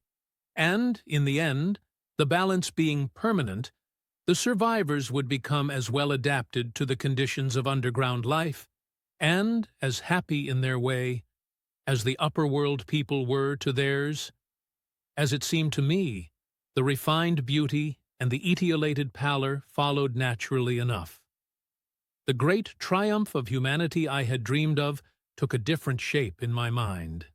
It had been no such triumph of moral education and general co-operation as I had imagined. Instead, I saw a real aristocracy, armed with a perfected science and working to a logical conclusion the industrial system of today. Its triumph had not been simply a triumph over nature, but a triumph over nature and the fellow man. This, I must warn you, was my theory at the time. I had no convenient cicerone in the pattern of the utopian books. My explanation may be absolutely wrong. I still think it is the most plausible one. But even on this supposition, the balanced civilization that was at last attained must have long since passed its zenith, and was now far fallen into decay. The too perfect security of the upper worlders had led them to a slow movement of degeneration, to a general dwindling in size, strength, and intelligence. that I could see clearly enough already. What had happened to the undergrounders I did not yet suspect, but from what I had seen of the Morlocks, that, by the by, was the name by which these creatures were called, I could imagine that the modification of the human type was even far more profound than among the Eloi, the beautiful race that I already knew. Then came troublesome doubts. Why had the Morlocks taken my time machine? For I felt sure it was they who had taken it. Why, too, if the Eloi were masters, could they not restore the machine to me? And why were they so terribly afraid of the dark? I proceeded, as I have said, to question Weena about this underworld, but here again I was disappointed. At first she would not understand my questions, and presently she refused to answer them. She shivered as though the topic was unendurable, and when I pressed her, perhaps a little harshly, she burst into tears. They were the only tears, except my own, I ever saw in that golden age. When I saw them, I ceased abruptly to trouble about the Morlocks, and was only concerned in banishing these signs of the human inheritance from Weena's eyes. And very soon she was smiling and clapping her hands, while I solemnly burned a match. Chapter 6. It may seem odd to you, but it was 2 days before I could follow up the newfound clue in what was manifestly the proper way. I felt a peculiar shrinking from those pallid bodies. They were just the half-bleached color of the worms, and things one sees preserved in spirit in a zoological museum. And they were filthily cold to the touch. Probably my shrinking was largely due to the sympathetic influence of the Eloi, whose disgust of the Morlocks I now began to appreciate. The next night I did not sleep well. Probably my health was a little disordered. I was oppressed with perplexity and doubt. Once or twice I had a feeling of intense fear, for which I could perceive no definite reason. I remember creeping noiselessly into the great hall, where the little people were sleeping in the moonlight. That night Weena was among them, and feeling reassured by their presence. It occurred to me, even then, that in the course of a few days the moon must pass through its last quarter, and the nights grow dark, when the appearances of these unpleasant creatures from below, these whitened lemurs, this new vermin that had replaced the old, might be more abundant. And on both these days I had the restless feeling of one who shirks an inevitable duty. I felt assured that the time machine was only to be recovered by boldly penetrating these underground mysteries. Yet I could not face the mystery. If only I had had a companion, it would have been different. But I was so horribly alone, and even to clamber down into the darkness of the well appalled me. I don't know if you will understand my feeling, but I never felt quite safe at my back. It was this restlessness, this insecurity, perhaps, that drove me further and further afield in my exploring expeditions. Going to the southwestward, towards the rising country that is now called Combe Wood, I observed far off, in the direction of 19th-century Banstead, a vast green structure, different in character from any I had hitherto seen. It was larger than the largest of the palaces or ruins I knew, and the facade had an oriental look, the face of it having the luster, as well as the pale green tint, a kind of bluish green, of a certain type of Chinese porcelain. This difference in aspect suggested a difference in use, and I was minded to push on and explore. But the day was growing late, and I had come upon the site of the place after a long and tiring circuit. So I resolved to hold over the adventure for the following day, and I returned to the welcome and the caresses of little Weena. But next morning I perceived clearly enough that my curiosity regarding the Palace of Green Porcelain was a piece of self-deception to enable me to shirk, by another day, an experience I dreaded. I resolved I would make the descent without further waste of time, and started out in the early morning towards a well near the ruins of granite and aluminium. Little Weena ran with me. She danced beside me to the well, but when she saw me lean over the mouth and look downward, she seemed strangely disconcerted. "Goodbye, little Weena," I said, kissing her, and then, putting her down, I began to feel over the parapet for the climbing hooks. Rather hastily, I may as well confess, for I feared my courage might leak away. At first, she watched me in amazement. Then she gave a most piteous cry, and running to me, she began to pull at me with her little hands. I think her opposition nerved me rather to proceed. I shook her off, perhaps a little roughly, and in another moment I was in the throat of the well. I saw her agonized face over the parapet, and smiled to reassure her. Then I had to look down at the unstable hooks to which I clung. I had to clamber down a shaft of perhaps 200 yards. The descent was effected by means of metallic bars projecting from the sides of the well, and these being adapted to the needs of a creature much smaller and lighter than myself, I was speedily cramped and fatigued by the descent. And not simply fatigued. One of the bars bent suddenly under my weight and almost swung me off into the blackness beneath. For a moment I hung by one hand, and after that experience I did not dare to rest again.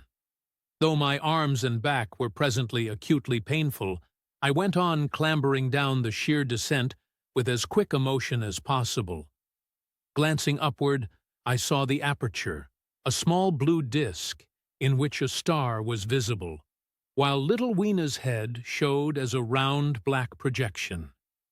The thudding sound of a machine below grew louder and more oppressive. Everything save that little disk above was profoundly dark, and when I looked up again, Weena had disappeared. I was in an agony of discomfort.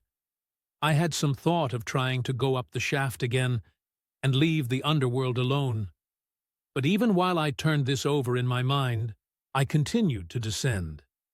At last, with intense relief, I saw dimly coming up, a foot to the right of me, a slender loophole in the wall. Swinging myself in, I found it was the aperture of a narrow horizontal tunnel in which I could lie down and rest. It was not too soon. My arms ached, my back was cramped, and I was trembling with the prolonged terror of a fall. Besides this, the unbroken darkness had had a distressing effect upon my eyes. The air was full of the throb and hum of machinery pumping air down the shaft. I do not know how long I lay. I was roused by a soft hand touching my face. Starting up in the darkness, I snatched at my matches, and, hastily striking one, I saw 3 stooping white creatures, similar to the one I had seen above ground in the ruin, hastily retreating before the light.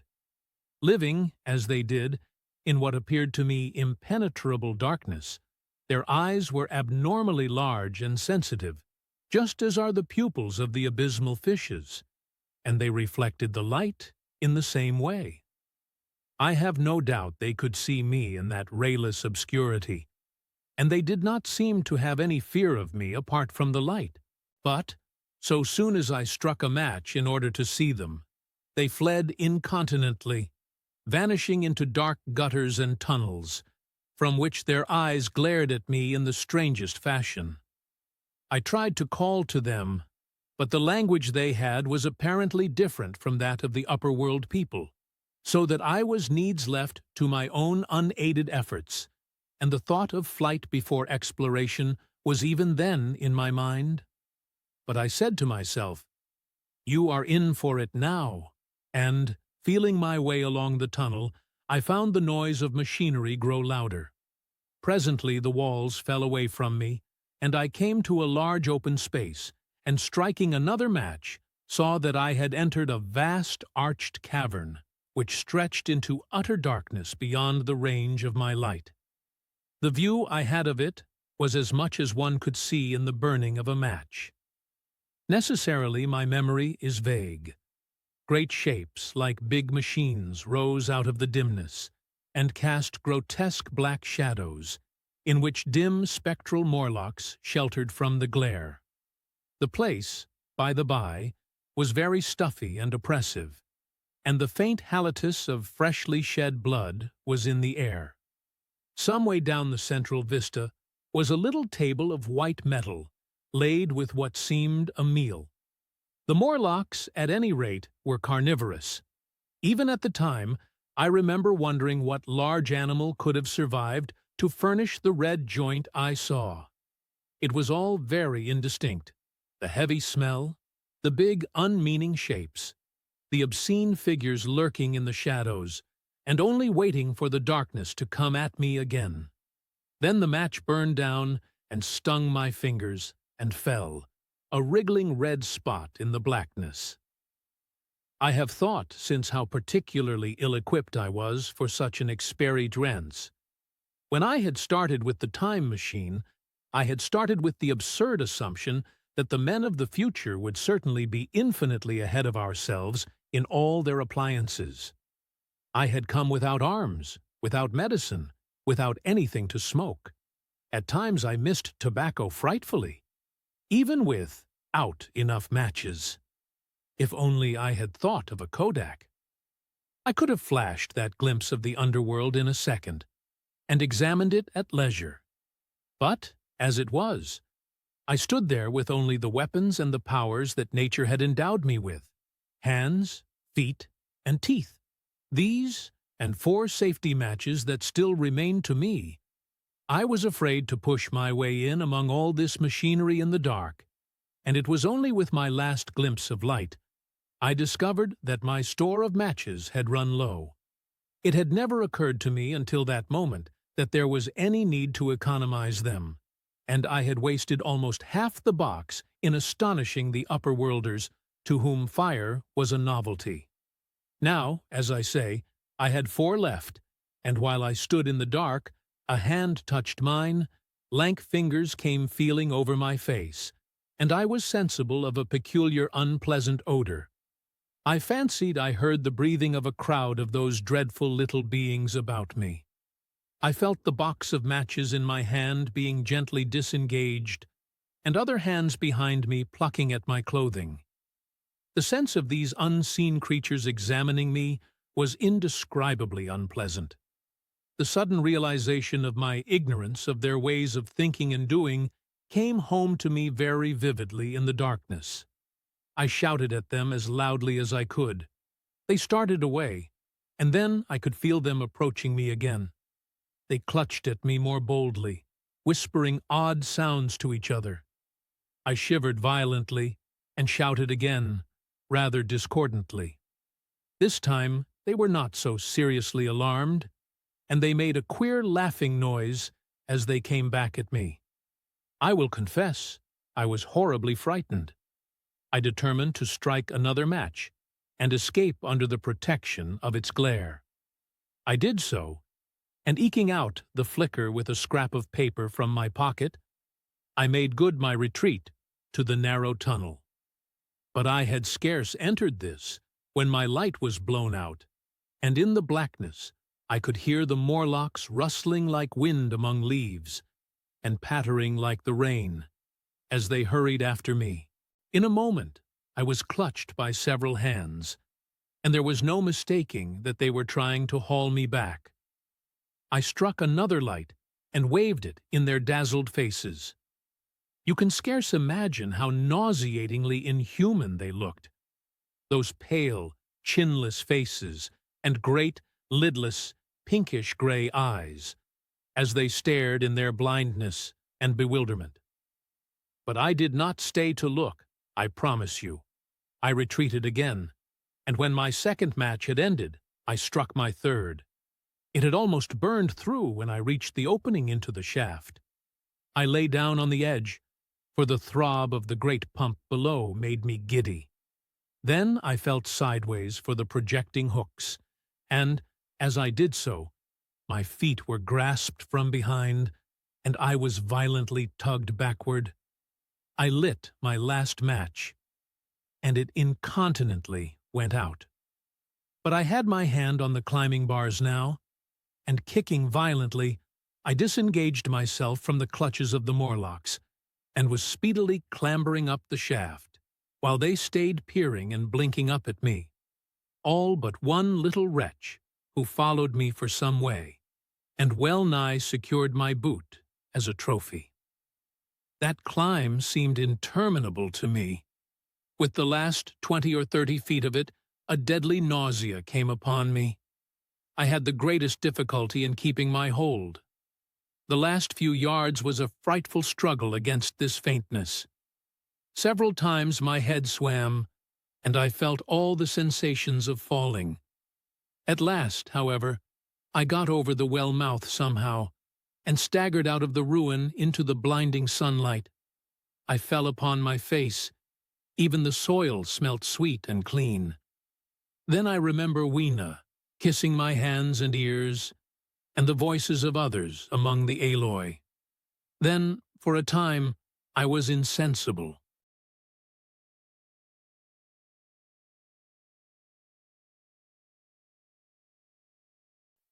Chapter 7.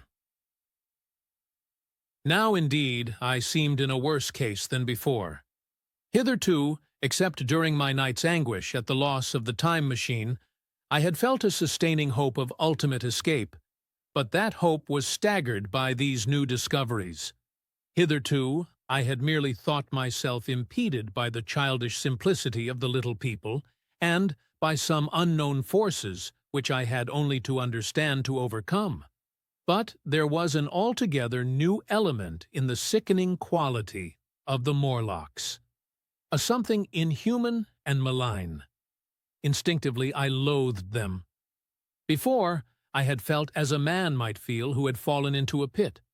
My concern was with the pit, and how to get out of it. Now I felt like a beast in a trap, whose enemy would come upon him soon. The enemy I dreaded may surprise you. It was the darkness of the new moon. Weena had put this into my head by some at first incomprehensible remarks about the dark nights. It was not now such a very difficult problem to guess what the coming dark nights might mean. The moon was on the wane. Each night there was a longer interval of darkness. And I now understood to some slight degree at least the reason of the fear of the little upper-world people for the dark. I wondered vaguely what foul villainy it might be that the Morlocks did under the new moon. I felt pretty sure now that my second hypothesis was all wrong. The upper-world people might once have been the favored aristocracy, and the Morlocks their mechanical servants. But that had long since passed away. The two species that had resulted from the evolution of man were sliding down towards, or had already arrived at, an altogether new relationship.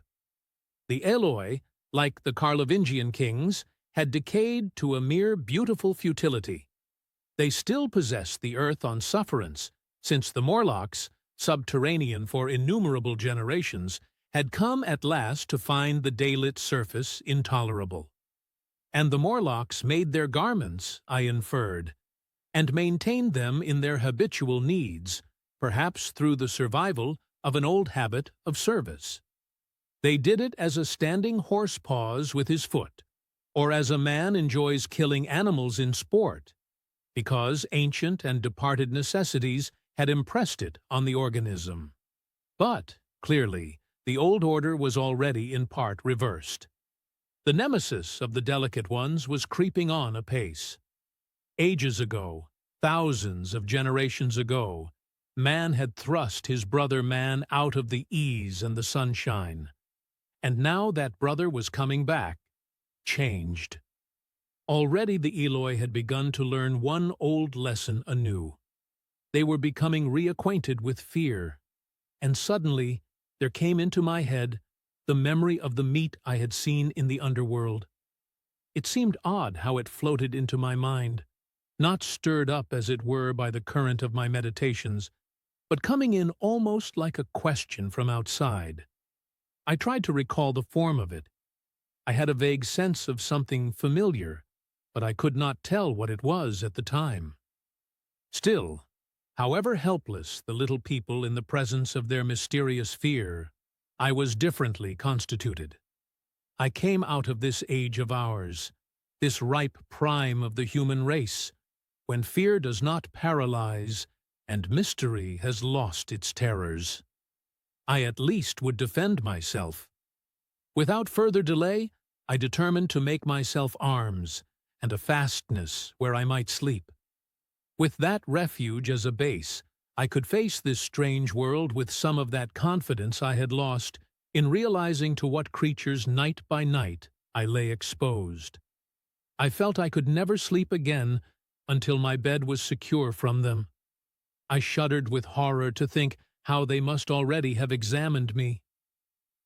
I wandered during the afternoon along the valley of the Thames, but found nothing that commended itself to my mind as inaccessible. All the buildings and trees seemed easily practicable to such dexterous climbers as the Morlocks, to judge by their wells, must be. Then the tall pinnacles of the palace of green porcelain and the polished gleam of its walls came back to my memory. And in the evening, taking Weena like a child upon my shoulder, I went up the hills towards the southwest. The distance, I had reckoned, was 7 or 8 miles, but it must have been nearer 18. I had first seen the place on a moist afternoon when distances are deceptively diminished. In addition, the heel of one of my shoes was loose, and a nail was working through the sole. They were comfortable old shoes I wore about indoors, so that I was lame. And it was already long past sunset when I came in sight of the palace, silhouetted black against the pale yellow of the sky. Weena had been hugely delighted when I began to carry her, but after a time she desired me to let her down, and ran along by the side of me, occasionally darting off on either hand to pick flowers to stick in my pockets. My pockets had always puzzled Weena, but at the last she had concluded that they were an eccentric kind of vase for floral decoration. At least she utilized them for that purpose. And that reminds me. In changing my jacket, I found. The time traveler paused, put his hand into his pocket, and silently placed 2 withered flowers, not unlike very large white mallows, upon the little table. Then he resumed his narrative. As the hush of evening crept over the world, and we proceeded over the hill crest towards Wimbledon, Weena grew tired and wanted to return to the house of grey stone. But I pointed out the distant pinnacles of the palace of green porcelain to her, and contrived to make her understand that we were seeking a refuge there from her fear. You know that great pause that comes upon things before the dusk? Even the breeze stops in the trees. To me, there is always an air of expectation about that evening stillness. The sky was clear, remote, and empty, save for a few horizontal bars far down in the sunset. Well, that night the expectation took the color of my fears. In that darkling calm, my senses seemed preternaturally sharpened. I fancied I could even feel the hollowness of the ground beneath my feet, could indeed almost see through it the Morlocks on their ant-hill going hither and thither and waiting for the dark. In my excitement, I fancied that they would receive my invasion of their burrows as a declaration of war. And why had they taken my time machine? So we went on in the quiet, and the twilight deepened into night. The clear blue of the distance faded, and one star after another came out. The ground grew dim, and the trees black. Weena's fears and her fatigue grew upon her. I took her in my arms and talked to her, and caressed her. Then, as the darkness grew deeper, she put her arms round my neck, and, closing her eyes, tightly pressed her face against my shoulder. So we went down a long slope into a valley, and there in the dimness I almost walked into a little river. This I waded, and went up the opposite side of the valley, past a number of sleeping houses, and by a statue, a faun, or some such figure, minus the head. Here, too, were acacias, So far, I had seen nothing of the Morlocks, but it was yet early in the night, and the darker hours before the old moon rose were still to come. From the brow of the next hill, I saw a thick wood spreading wide and black before me. I hesitated at this. I could see no end to it, either to the right or the left. Feeling tired, my feet in particular were very sore, I carefully lowered Weena from my shoulder as I halted, and sat down upon the turf. I could no longer see the palace of green porcelain, and I was in doubt of my direction. I looked into the thickness of the wood, and thought of what it might hide. Under that dense tangle of branches, one would be out of sight of the stars. Even were there no other lurking danger, a danger I did not care to let my imagination loose upon, there would still be all the roots to stumble over, and the tree boles to strike against. I was very tired, too, after the excitements of the day, so I decided that I would not face it, but would pass the night upon the open hill. Weena, I was glad to find, was fast asleep. I carefully wrapped her in my jacket, and sat down beside her to wait for the moonrise. The hillside was quiet and deserted, but from the black of the wood there came now and then a stir of living things. Above me shone the stars, for the night was very clear. I felt a certain sense of friendly comfort in their twinkling. All the old constellations had gone from the sky, however. That slow movement, which is imperceptible in 100 human lifetimes, had long since rearranged them in unfamiliar groupings. But the Milky Way, it seemed to me, was still the same tattered streamer of stardust as of yore. Southward, as I judged it, was a very bright red star that was new to me. It was even more splendid than our own green Sirius, and amid all these scintillating points of light, one bright planet shone kindly and steadily like the face of an old friend. Looking at these stars suddenly dwarfed my own troubles and all the gravities of terrestrial life. I thought of their unfathomable distance and the slow, inevitable drift of their movements out of the unknown past into the unknown future. I thought of the great precessional cycle that the pole of the earth describes.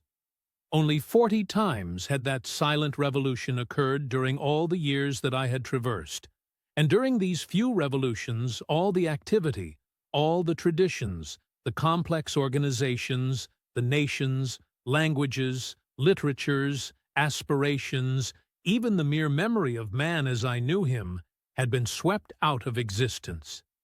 Instead were these frail creatures who had forgotten their high ancestry, and the white things of which I went in terror. Then I thought of the great fear that was between the two species, and for the first time, with a sudden shiver, came the clear knowledge of what the meat I had seen might be. Yet it was too horrible.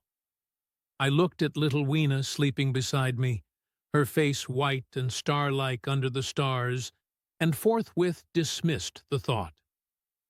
Through that long night I held my mind off the Morlocks as well as I could, and whiled away the time by trying to fancy I could find signs of the old constellations in the new confusion. The sky kept very clear, except for a hazy cloud or so. No doubt I dozed at times. Then, as my vigil wore on, came a faintness in the eastward sky, like the reflection of some colorless fire, and the old moon rose, thin and peaked and white. And close behind, and overtaking it, and overflowing it, the dawn came, pale at first, and then growing pink and warm. No Morlocks had approached us. Indeed, I had seen none upon the hill that night. And in the confidence of renewed day, it almost seemed to me that my fear had been unreasonable. I stood up and found my foot with the loose heel swollen at the ankle and painful under the heel. So I sat down again, took off my shoes, and flung them away. I awakened Weena, and we went down into the wood, now green and pleasant instead of black and forbidding. We found some fruit, wherewith to break our fast. We soon met others of the dainty ones, laughing and dancing in the sunlight as though there was no such thing in nature as the night. And then I thought once more of the meat that I had seen. I felt assured now of what it was, and from the bottom of my heart I pitied this last feeble rill from the great flood of humanity. Clearly, at some time in the long ago of human decay, the Morlocks' food had run short. Possibly they had lived on rats and such like vermin. Even now man is far less discriminating and exclusive in his food than he was, far less than any monkey. His prejudice against human flesh is no deep-seated instinct. And so these inhuman sons of men— I tried to look at the thing in a scientific spirit. After all, they were less human and more remote than our cannibal ancestors of 3,000 or 4,000 years ago. And the intelligence that would have made this state of things a torment had gone. Why should I trouble myself? These Eloi were mere fatted cattle, which the ant-like Morlocks preserved and preyed upon, probably saw to the breeding of. And there was Weena dancing at my side. Then I tried to preserve myself from the horror that was coming upon me by regarding it as a rigorous punishment of human selfishness. Man had been content to live in ease and delight upon the labors of his fellow man, had taken necessity as his watchword and excuse, and in the fullness of time necessity had come home to him. I even tried a Carlyle-like scorn of this wretched aristocracy in decay. But this attitude of mind was impossible. However great their intellectual degradation, the Eloi had kept too much of the human form not to claim my sympathy, and to make me perforce a sharer in their degradation and their fear. I had at that time very vague ideas as to the course I should pursue. My first was to secure some safe place of refuge, and to make myself such arms of metal or stone as I could contrive. That necessity was immediate. In the next place I hoped to procure some means of fire, so that I should have the weapon of a torch at hand. For nothing, I knew, would be more efficient against these Morlocks. Then I wanted to arrange some contrivance to break open the doors of bronze under the White Sphinx. I had in mind a battering ram. I had a persuasion that if I could enter those doors and carry a blaze of light before me, I should discover the time machine and escape. I could not imagine the Morlocks were strong enough to move it far away. Weena I had resolved to bring with me to our own time. And turning such schemes over in my mind, I pursued our way towards the building which my fancy had chosen as our dwelling. Chapter 8. I found the palace of green porcelain, when we approached it about noon, deserted and falling into ruin. Only ragged vestiges of glass remained in its windows, and great sheets of the green facing had fallen away from the corroded metallic framework.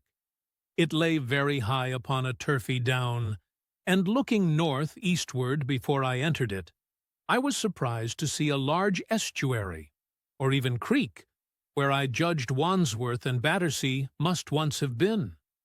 I thought then, though I never followed up the thought, of what might have happened, or might be happening, to the living things in the sea. The material of the palace proved on examination to be indeed porcelain, and along the face of it I saw an inscription in some unknown character. I thought, rather foolishly, that Weena might help me to interpret this, but I only learned that the bare idea of writing had never entered her head. She always seemed to me, I fancy, more human than she was, perhaps because her affection was so human. Within the big valves of the door, which were open and broken, we found, instead of the customary hall, a long gallery lit by many side windows. At the first glance, I was reminded of a museum. The tiled floor was thick with dust, and a remarkable array of miscellaneous objects was shrouded in the same gray covering. Then I perceived, standing strange and gaunt in the center of the hall, what was clearly the lower part of a huge skeleton. I recognized by the oblique feet that it was some extinct creature after the fashion of the megatherium. The skull and the upper bones lay beside it in the thick dust, and in one place, where rainwater had dropped through a leak in the roof, the thing itself had been worn away. Further in the gallery was the huge skeleton barrel of a brontosaurus. My museum hypothesis was confirmed. Going towards the side, I found what appeared to be sloping shelves, and, clearing away the thick dust, I found the old familiar glass cases of our own time. But they must have been airtight, to judge from the fair preservation of some of their contents. Clearly, we stood among the ruins of some latter-day South Kensington. Here, apparently, was the paleontological section, and a very splendid array of fossils it must have been, though the inevitable process of decay that had been staved off for a time, and had, through the extinction of bacteria and fungi, lost 99/100ths of its force, was, nevertheless, with extreme sureness, if with extreme slowness at work, again upon all its treasures. Here and there, I found traces of the little people in the shape of rare fossils, broken to pieces, or threaded in strings upon reeds, and the cases had in some instances been bodily removed, by the Morlocks, as I judged. The place was very silent. The thick dust deadened our footsteps. Weena, who had been rolling a sea urchin down the sloping glass of a case, presently came as I stared about me, and very quietly took my hand and stood beside me. And at first I was so much surprised by this ancient monument of an intellectual age that I gave no thought to the possibilities it presented. Even my preoccupation about the time machine receded a little from my mind. To judge from the size of the place, this palace of green porcelain had a great deal more in it than a gallery of paleontology. Possibly historical galleries. It might be even a library. To me, at least in my present circumstances, these would be vastly more interesting than this spectacle of old-time geology in decay. Exploring, I found another short gallery running transversely to the first. This appeared to be devoted to minerals, and the sight of a block of sulfur set my mind running on gunpowder. But I could find no saltpeter, indeed, no nitrates of any kind. Doubtless they had deliquesced ages ago, yet the sulfur hung in my mind and set up a train of thinking. As for the rest of the contents of that gallery, though on the whole they were the best preserved of all I saw, I had little interest. I am no specialist in mineralogy, and I went on down a very ruinous aisle, running parallel to the first hall I had entered. Apparently, this section had been devoted to natural history, but everything had long since passed out of recognition. A few shriveled and blackened vestiges of what had once been stuffed animals, desiccated mummies in jars that had once held spirit, a brown dust of departed plants. That was all. I was sorry for that, because I should have been glad to trace the patent readjustments by which the conquest of animated nature had been attained. Then we came to a gallery of simply colossal proportions, but singularly ill-lit, the floor of it running downward at a slight angle from the end at which I entered. At intervals, white globes hung from the ceiling, many of them cracked and smashed, which suggested that originally the place had been artificially lit. Here I was more in my element, for rising on either side of me were the huge bulks of big machines, all greatly corroded, and many broken down, but some still fairly complete. You know I have a certain weakness for mechanism, and I was inclined to linger among these, the more so as for the most part they had the interest of puzzles, and I could make only the vaguest guesses at what they were for.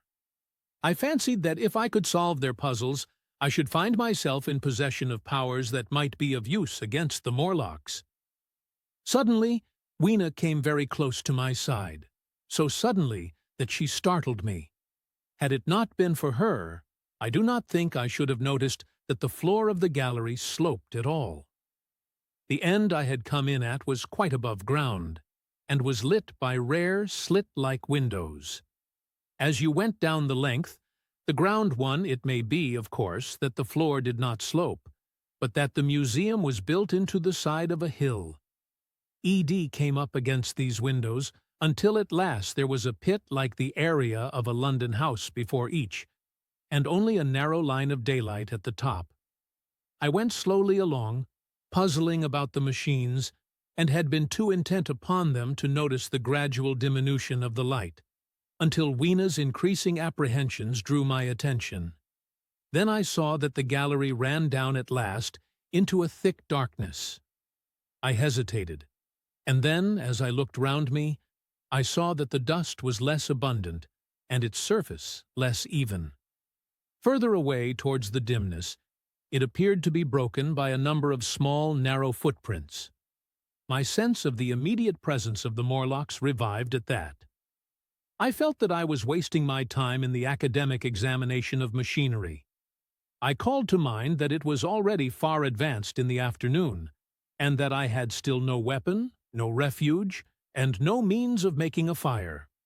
And then, down in the remote blackness of the gallery, I heard a peculiar pattering, and the same odd noises I had heard down the well.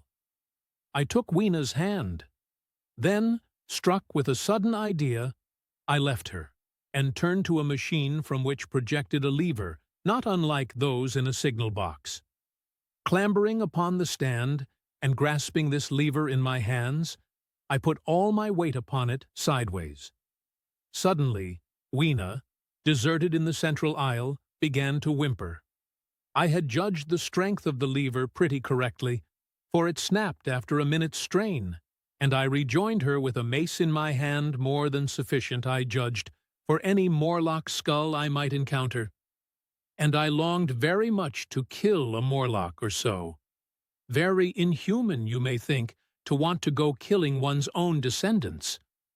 But it was impossible somehow to feel any humanity in the things. Only my disinclination to leave Weena, and a persuasion that if I began to slake my thirst for murder, my time machine might suffer, restrained me from going straight down the gallery and killing the brutes I heard. Well, mace in one hand, and Weena in the other, I went out of that gallery, and into another and still larger one, which at the first glance reminded me of a military chapel hung with tattered flags. The brown and charred rags that hung from the sides of it, I presently recognized as the decaying vestiges of books. They had long since dropped to pieces, and every semblance of print had left them. But here and there were warped boards and cracked metallic clasps that told the tale well enough. Had I been a literary man, I might, perhaps, have moralized upon the futility of all ambition. But as it was, the thing that struck me with keenest force was the enormous waste of labor to which this somber wilderness of rotting paper testified. At the time, I will confess that I thought chiefly of the philosophical transactions and my own 17 papers upon physical optics. Then, going up a broad staircase, we came to what may once have been a gallery of technical chemistry, and here I had not a little hope of useful discoveries. Except at one end where the roof had collapsed, this gallery was well preserved. I went eagerly to every unbroken case, and at last, in one of the really airtight cases, I found a box of matches. Very eagerly I tried them. They were perfectly good. They were not even damp. I turned to Weena. "Dance!" I cried to her in her own tongue. For now I had a weapon indeed against the horrible creatures we feared. And so, in that derelict museum, upon the thick, soft carpeting of dust, to Weena's huge delight, I solemnly performed a kind of composite dance, whistling "The Land of the Leal" as cheerfully as I could. In part, It was a modest can-can, in part a step dance, in part a skirt dance, so far as my tailcoat permitted, and in part original. For I am naturally inventive, as you know. Now, I still think that for this box of matches to have escaped the wear of time for immemorial years was a most strange, as for me it was a most fortunate thing. Yet, oddly enough, I found a far unlikelier substance, and that was camphor. I found it in a sealed jar that by chance, I suppose, had been really hermetically sealed. I fancied at first that it was paraffin wax, and smashed the glass accordingly. But the odor of camphor was unmistakable. In the universal decay, this volatile substance had chanced to survive, perhaps through many thousands of centuries. It reminded me of a sepia painting I had once seen done from the ink of a fossil belemnite that must have perished and become fossilized millions of years ago. I was about to throw it away, but I remembered that it was inflammable and burned with a good bright flame, was, in fact, an excellent candle, and I put it in my pocket. I found no explosives, however, nor any means of breaking down the bronze doors. As yet, my iron crowbar was the most helpful thing I had chanced upon. Nevertheless, I left that gallery greatly elated. I cannot tell you all the story of that long afternoon. It would require a great effort of memory to recall my explorations in at all the proper order. I remember a long gallery of rusting stands of arms, and how I hesitated between my crowbar and a hatchet or a sword. I could not carry both, however, and my bar of iron promised best against the bronze gates. There were numbers of guns, pistols, and rifles. The most were masses of rust, but many were of some new metal and still fairly sound. But any cartridges or powder there may once have been had rotted into dust. One corner I saw was charred and shattered, perhaps, I thought, by an explosion among the specimens. In another place was a vast array of idols, Polynesian, Mexican, Grecian, Phoenician, every country on earth, I should think. And here, yielding to an irresistible impulse, I wrote my name upon the nose of a steatite monster from South America that particularly took my fancy. As the evening drew on, my interest waned. I went through gallery after gallery, dusty, silent, often ruinous, the exhibits sometimes mere heaps of rust and lignite, sometimes fresher. In one place, I suddenly found myself near the model of a tin mine, and then, by the merest accident, I discovered, in an airtight case, 2 dynamite cartridges. I shouted, "Eureka!" and smashed the case with joy. Then came a doubt. I hesitated. Then, selecting a little side gallery, I made my essay. I never felt such a disappointment as I did in waiting 5, 10, 15 minutes for an explosion that never came. Of course the things were dummies, as I might have guessed from their presence. I really believe that, had they not been so, I should have rushed off incontinently and blown Sphinx, bronze doors, and, as it proved, my chances of finding the time machine altogether into non-existence. It was after that, I think, that we came to a little open court within the palace. It was turfed, and had 3 fruit trees, so we rested and refreshed ourselves. Toward sunset, I began to consider our position. Night was creeping upon us, and my inaccessible hiding place had still to be found. But that troubled me very little now. I had in my possession a thing that was, perhaps, the best of all defenses against the Morlocks. I had matches. I had the camphor in my pocket, too, if a blaze were needed. It seemed to me that the best thing we could do would be to pass the night in the open, protected by a fire. In the morning there was the getting of the time machine. Towards that, as yet, I had only my iron mace. But now, with my growing knowledge, I felt very differently towards those bronze doors. Up to this, I had refrained from forcing them, largely because of the mystery on the other side. They had never impressed me as being very strong, and I hoped to find my bar of iron not altogether inadequate for the work. Chapter 9. We emerged from the palace while the sun was still in part above the horizon. I was determined to reach the White Sphinx early the next morning, and ere the dusk I purposed pushing through the woods that had stopped me on the previous journey. My plan was to go as far as possible that night, and then, building a fire, to sleep in the protection of its glare. Accordingly, as we went along I gathered any sticks or dried grass I saw, and presently had my arms full of such litter. Thus loaded, our progress was slower than I had anticipated, and besides, Weena was tired.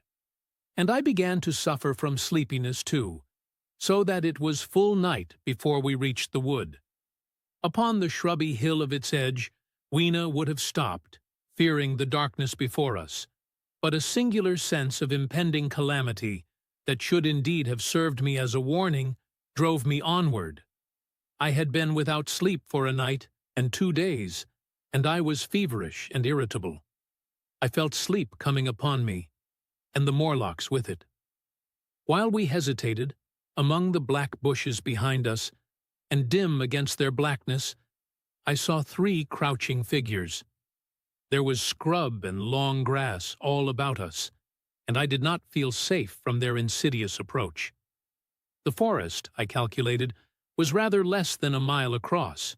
If we could get through it to the bare hillside, there, as it seemed to me, was an altogether safer resting place. I thought that, with my matches and my camphor, I could contrive to keep my path illuminated through the woods.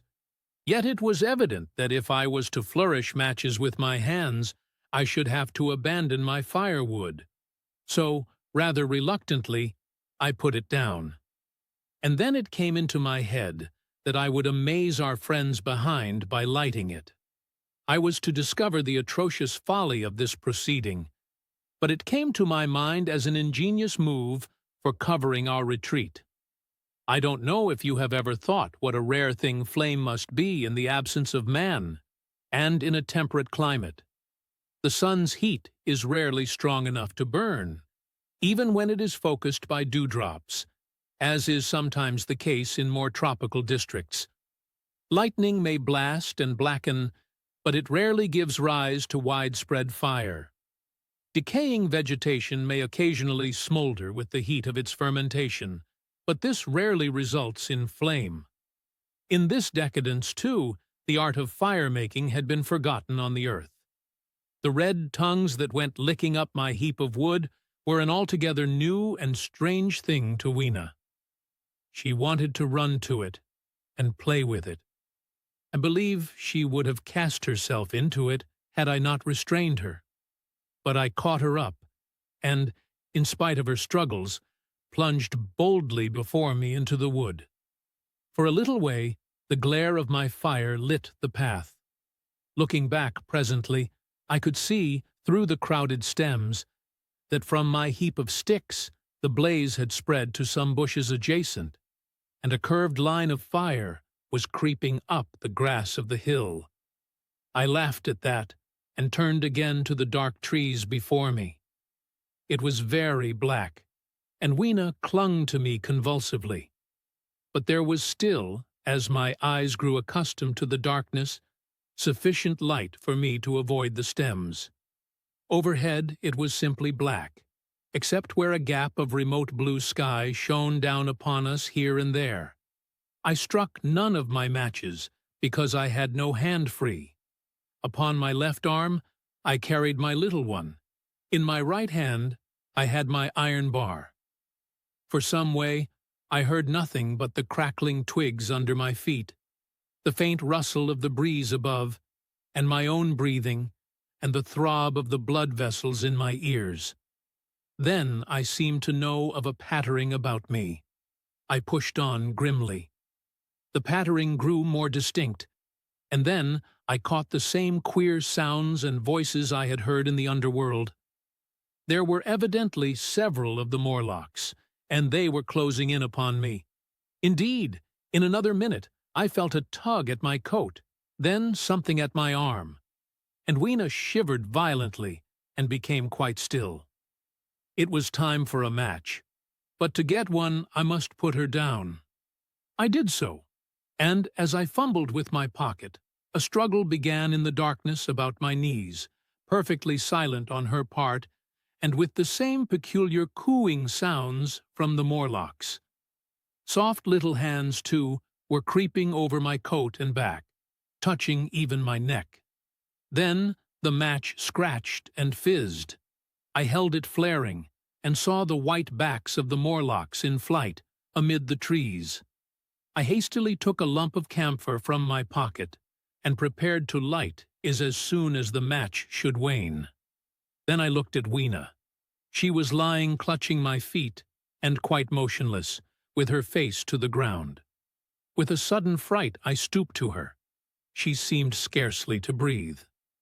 I lit the block of camphor and flung it to the ground, and as it spit and flared up and drove back the Morlocks and the shadows, I knelt down and lifted her.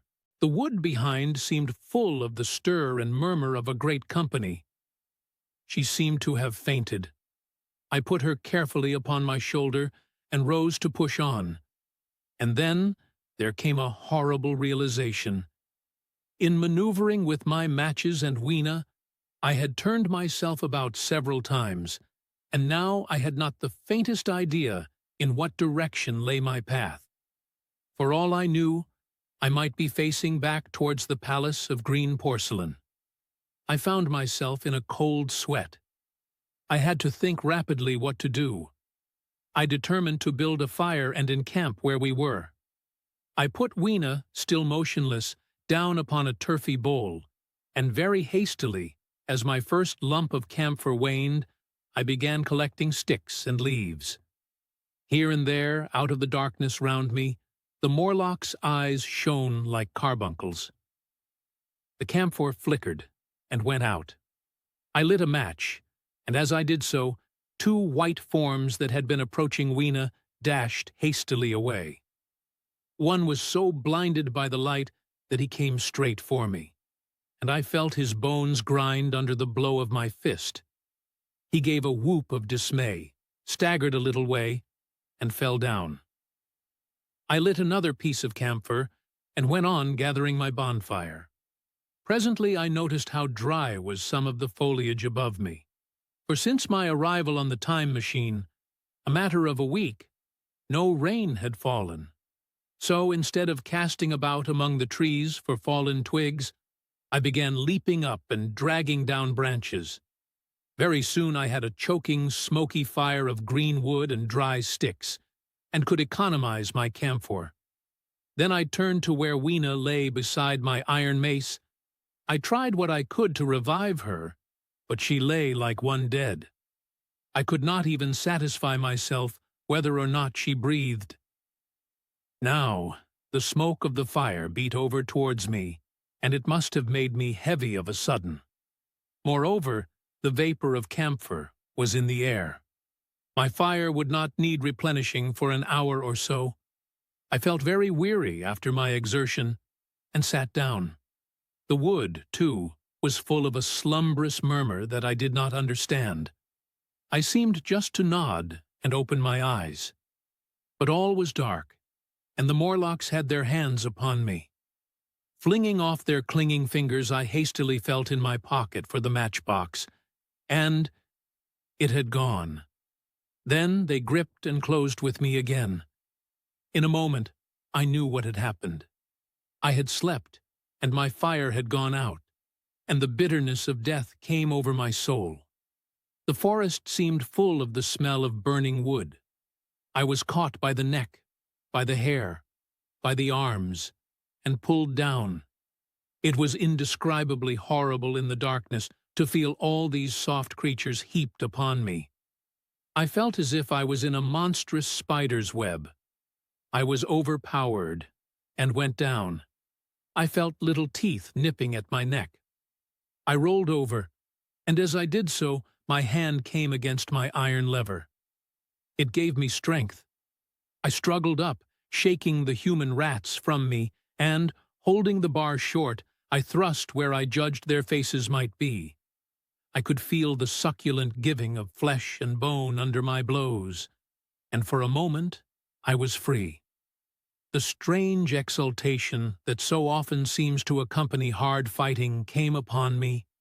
I knew that both I and Weena were lost, but I determined to make the Morlocks pay for their meat.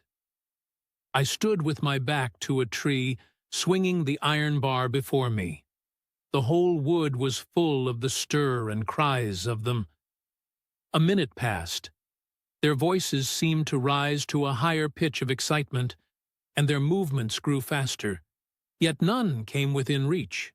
I stood glaring at the blackness. Then, suddenly, came hope. What if the Morlocks were afraid? And close on the heels of that came a strange thing. The darkness seemed to grow luminous. Very dimly I began to see the Morlocks about me, 3 battered at my feet, and then I recognized, with incredulous surprise, that the others were running, in an incessant stream, as it seemed, from behind me and away through the wood in front. And their backs seemed no longer white, but reddish. As I stood agape, I saw a little red spark go drifting across a gap of starlight between the branches and vanish.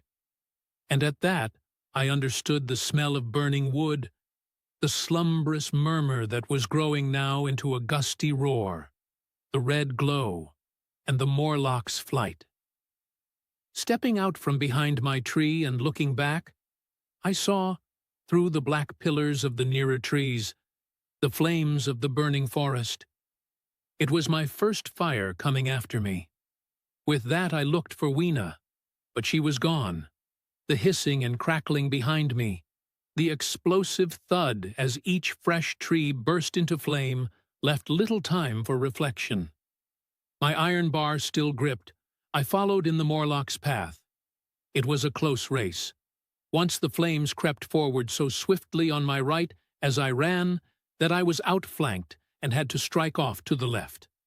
But at last I emerged upon a small open space, and as I did so, a Morlock came blundering towards me and past me and went on straight into the fire. And now I was to see the most weird and horrible thing, I think, of all that I beheld in that future age. This whole space was as bright as day, with the reflection of the fire. In the center was a hillock, or tumulus, surmounted by a scorched hawthorn. Beyond this was another arm of the burning forest, with yellow tongues already writhing from it, completely encircling the space with a fence of fire. Upon the hillside were some 30 or 40 Morlocks, dazzled by the light and heat, and blundering hither and thither against each other in their bewilderment. At first I did not realize their blindness, and struck furiously at them with my bar, in a frenzy of fear, as they approached me, killing one and crippling several more.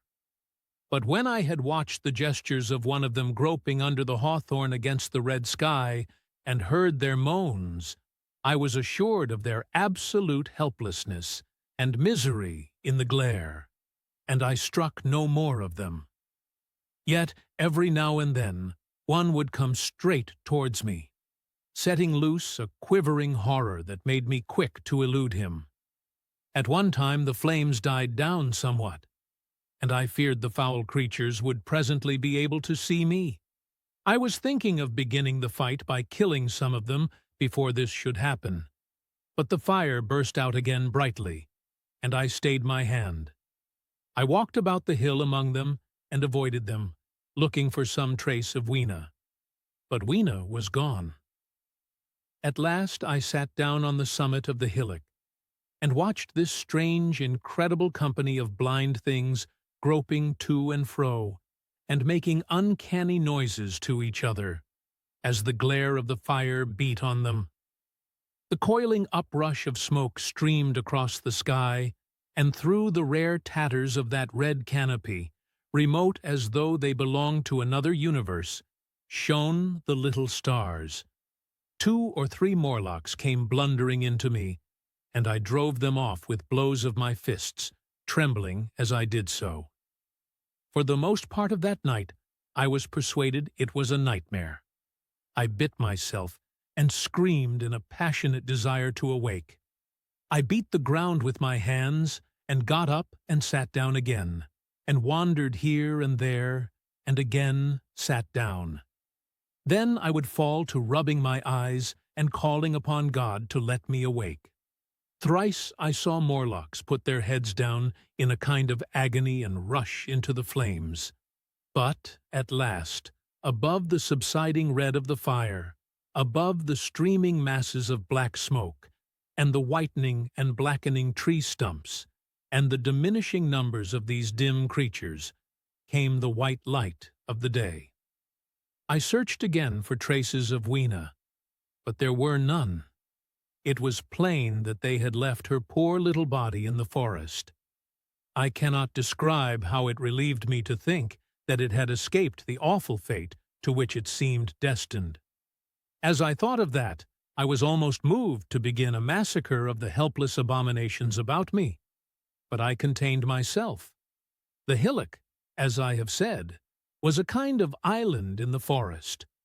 From its summit, I could now make out through a haze of smoke the palace of green porcelain, and from that I could get my bearings for the White Sphinx. And so, leaving the remnant of these damned souls still going hither and thither and moaning, as the day grew clearer, I tied some grass about my feet and limped on across smoking ashes and among black stems that still pulsated internally with fire towards the hiding place of the time machine. I walked slowly, for I was almost exhausted, as well as lame, and I felt the intensest wretchedness for the horrible death of little Weena. It seemed an overwhelming calamity. Now, in this old familiar room, it is more like the sorrow of a dream than an actual loss. But that morning, it left me absolutely lonely again, terribly alone. I began to think of this house of mine, of this fireside, of some of you, and with such thoughts came a longing that was pain. But as I walked over the smoking ashes under the bright morning sky, I made a discovery. In my trouser pocket were still some loose matches. The box must have leaked before it was lost. Chapter 10. About 8 or 9 in the morning I came to the same seat of yellow metal from which I had viewed the world upon the evening of my arrival. I thought of my hasty conclusions upon that evening, and could not refrain from laughing bitterly at my confidence. Here was the same beautiful scene, the same abundant foliage, the same splendid palaces and magnificent ruins, the same silver river running between its fertile banks. The gay robes of the beautiful people moved hither and thither among the trees. Some were bathing in exactly the place where I had saved Weena, and that suddenly gave me a keen stab of pain. And like blots upon the landscape rose the cupolas above the ways to the underworld. I understood now what all the beauty of the upper-world people covered. Very pleasant was their day, as pleasant as the day of the cattle in the field. Like the cattle, they knew of no enemies, and provided against no needs, and their end was the same. I grieved to think how brief the dream of the human intellect had been. It had committed suicide. It had set itself steadfastly towards comfort and ease, a balanced society with security and permanency as its watchword. It had attained its hopes, to come to this at last. Once, life and property must have reached almost absolute safety.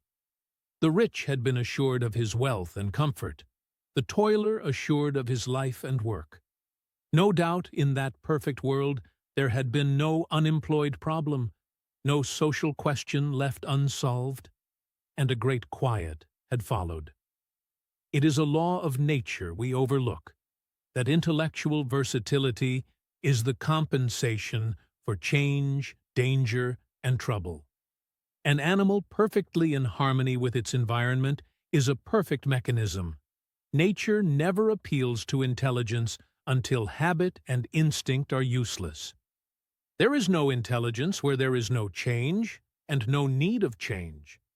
Only those animals partake of intelligence that have to meet a huge variety of needs and dangers. So, as I see it, the upper world man had drifted towards his feeble prettiness, and the underworld to mere mechanical industry.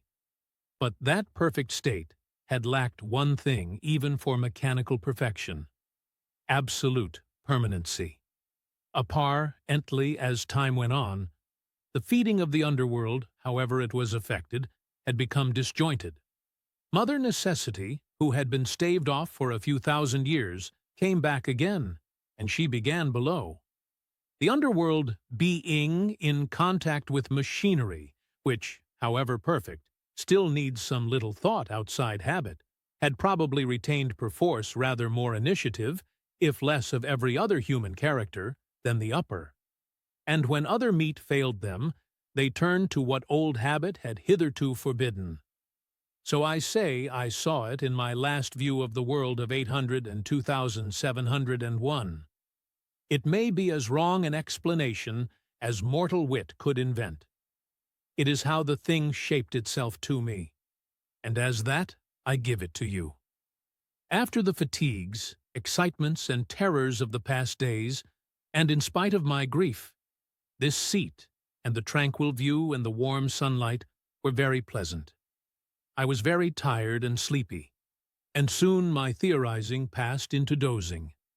Catching myself at that, I took my own hint, and spreading myself out upon the turf, I had a long and refreshing sleep. I awoke a little before sunsetting. I now felt safe against being caught napping by the Morlocks, and, stretching myself, I came on down the hill towards the White Sphinx. I had my crowbar in one hand, and the other hand played with the matches in my pocket. And now came a most unexpected thing. As I approached the pedestal of the Sphinx, I found the bronze valves were open. They had slid down into grooves. At that, I stopped short before them, hesitating to enter. Within was a small apartment, and on a raised place in the corner of this was the time machine. I had the small levers in my pocket. So here, after all my elaborate preparations for the siege of the White Sphinx, was a meek surrender. I threw my iron bar away, almost sorry not to use it. A sudden thought came into my head as I stooped towards the portal. For once, at least, I grasped the mental operations of the Morlocks. Suppressing a strong inclination to laugh, I stepped through the bronze frame and up to the time machine. I was surprised to find it had been carefully oiled and cleaned. I have suspected since that the Morlocks had even partially taken it to pieces, while trying in their dim way to grasp its purpose. Now, as I stood and examined it, finding a pleasure in the mere touch of the contrivance, the thing I had expected happened. The bronze panels suddenly slid up and struck the frame with a clang. I was in the dark, trapped. So the Morlocks thought. At that I chuckled gleefully. I could already hear their murmuring laughter as they came towards me. Very calmly, I tried to strike the match. I had only to fix on the levers and depart then like a ghost. But I had overlooked one little thing. The matches were of that abominable kind that light only on the box. You may imagine how all my calm vanished. The little brutes were close upon me. One touched me. I made a sweeping blow in the dark at them with the levers, and began to scramble into the saddle of the machine. Then came one hand upon me, and then another. Then I had simply to fight against their persistent fingers for my levers, and at the same time feel for the studs over which these fitted. One, indeed, they almost got away from me. As it slipped from my hand, I had to butt in the dark with my head.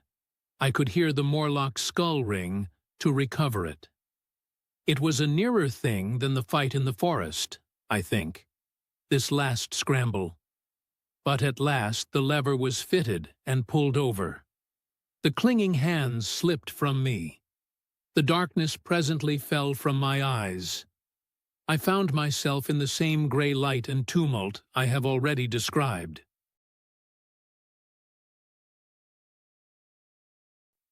Chapter 11.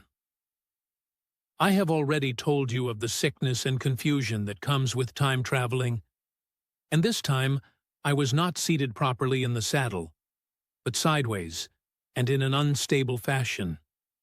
For an indefinite time I clung to the machine as it swayed and vibrated, quite unheeding how I went. And when I brought myself to look at the dials again, I was amazed to find where I had arrived. One dial records days, another thousands of days, another millions of days, and another thousands of millions. Now, instead of reversing the levers, I had pulled them over so as to go forward with them, and when I came to look at these indicators, I found that the thousands hand was sweeping round as fast as the seconds hand of a watch, into futurity.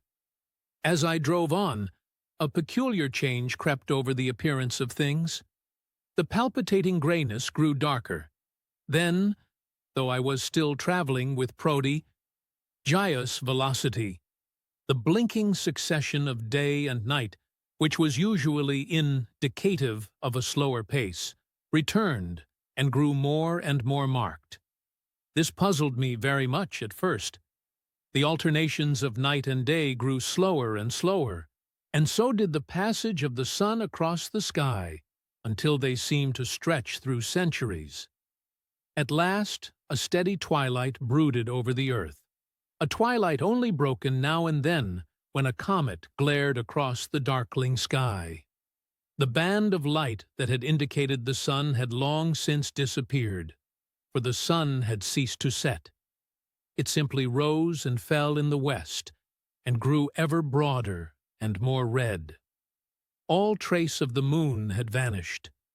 The circling of the stars, growing slower and slower, had given place to creeping points of light.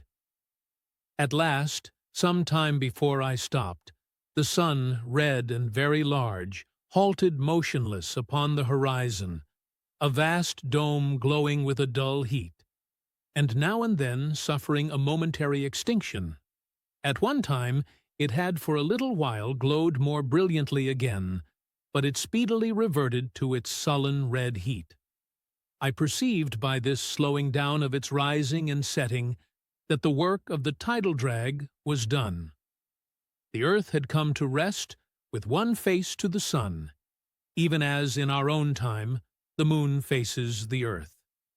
Very cautiously, for I remembered my former headlong fall, I began to reverse my motion. Slower and slower went the circling hands until the thousands one seemed motionless, and the daily one was no longer a mere mist upon its scale. Still slower, until the dim outlines of a desolate beach grew visible. I stopped very gently and sat upon the time machine, looking round. The sky was no longer blue. Northeastward it was inky black, and out of the blackness shone brightly and steadily the pale white stars. Overhead it was a deep Indian red and starless, and southeastward it grew brighter to a glowing scar. Let where, cut by the horizon, lay the huge hull of the sun, red and motionless. The rocks about me were of a harsh reddish color, and all the trace of life that I could see at first was the intensely green vegetation that covered every projecting point on their southeastern face. It was the same rich green that one sees on forest moss or on the lichen in caves. Plants which like these grow in a perpetual twilight. The machine was standing on a sloping beach. The sea stretched away to the southwest, to rise into a sharp, bright horizon against the wan sky. There were no breakers and no waves, for not a breath of wind was stirring. Only a slight oily swell rose and fell like a gentle breathing, and showed that the eternal sea was still moving and living. And along the margin where the water sometimes broke was a thick incrustation of salt, pink under the lurid sky. There was a sense of oppression in my head, and I noticed that I was breathing very fast. The sensation reminded me of my only experience of mountaineering, and from that I judged the air to be more rarefied than it is now. Far away, up the desolate slope, I heard a harsh scream, and saw a thing like a huge white butterfly go slanting and fluttering up into the sky, and circling, disappear over some low hillocks beyond. The sound of its voice was so dismal that I shivered and seated myself more firmly upon the machine. Looking round me again, I saw that, quite near, what I had taken to be a reddish mass of rock was moving slowly towards me. Then I saw the thing was really a monstrous crab-like creature. Can you imagine a crab as large as yonder table, with its many legs moving slowly and uncertainly, its big claws swaying, its long antennae, like carters' whips, waving and feeling, and its stalked eyes gleaming at you on either side of its metallic front? Its back was corrugated and ornamented with ungainly bosses, and a greenish incrustation blotched it here and there. I could see the many palps of its complicated mouth flickering and feeling as it moved. As I stared at this sinister apparition crawling towards me, I felt a tickling on my cheek, as though a fly had lighted there. I tried to brush it away with my hand, but in a moment it returned, and almost immediately came another by my ear. I struck at this and caught something thread-like.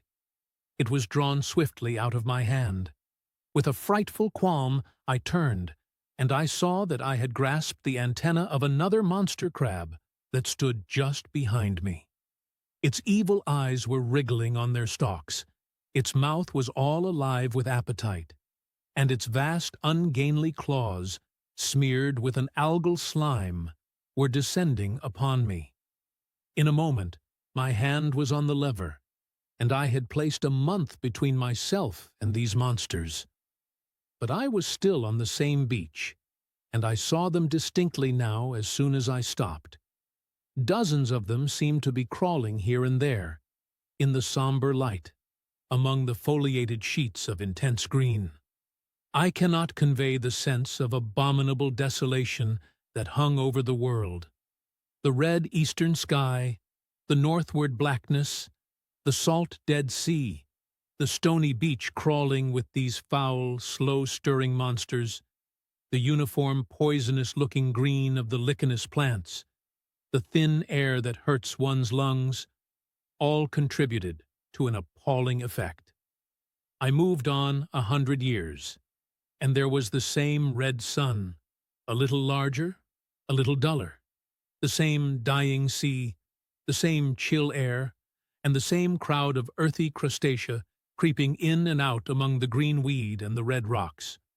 And in the westward sky I saw a curved pale line like a vast new moon. So I traveled, stopping ever and again, in great strides of 1,000 years or more, drawn on by the mystery of the earth's fate, watching with a strange fascination the sun grow larger and duller in the westward sky, and the life of the old earth ebb away. At last, more than 30 million years hence, the huge red-hot dome of the sun had come to obscure nearly 1/10 part of the darkling heavens. Then I stopped once more, for the crawling multitude of crabs had disappeared, and the red beach, save for its livid green liverworts and lichens, seemed lifeless. And now it was flecked with white. A bitter cold assailed me. Rare white flakes ever and again came eddying down.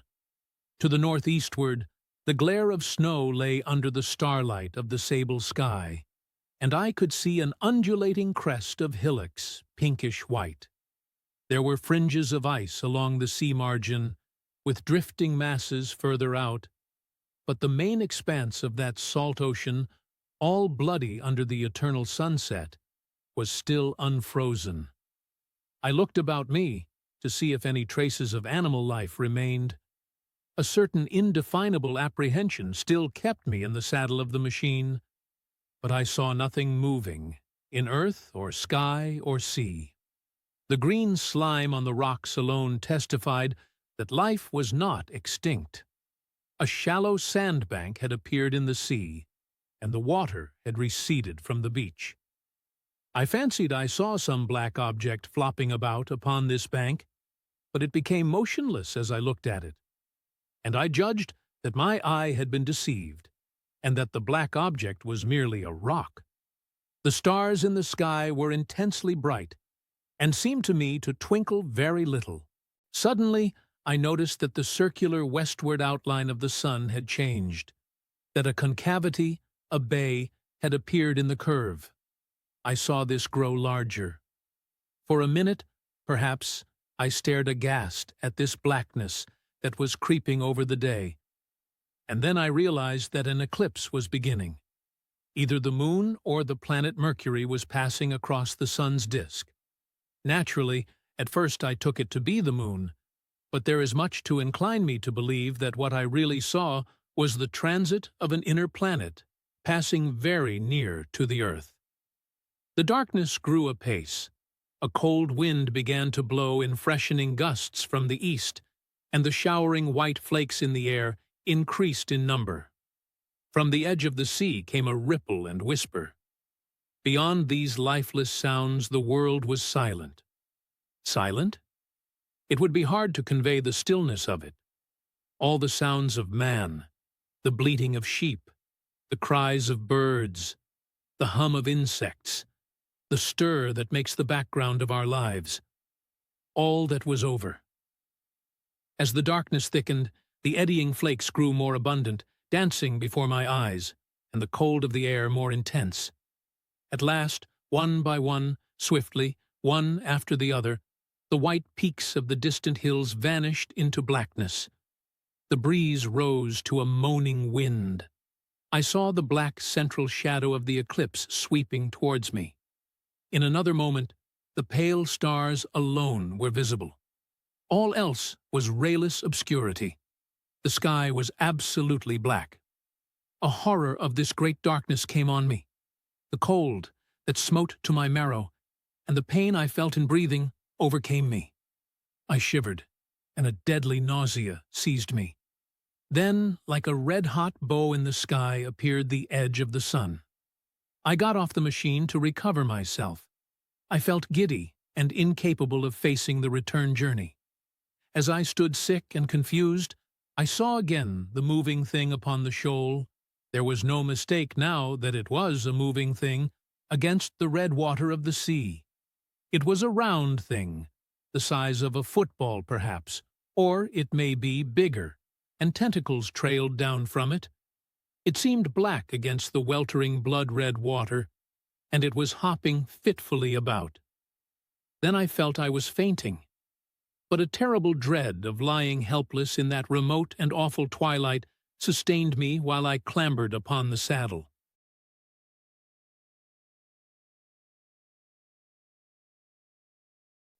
Chapter 12.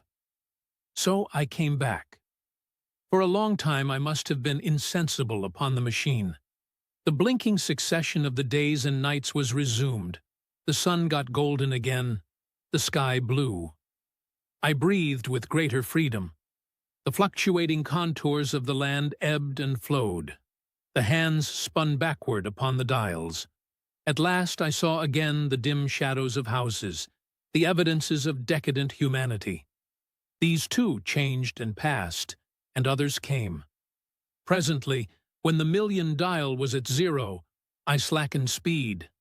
I began to recognize our own petty and familiar architecture.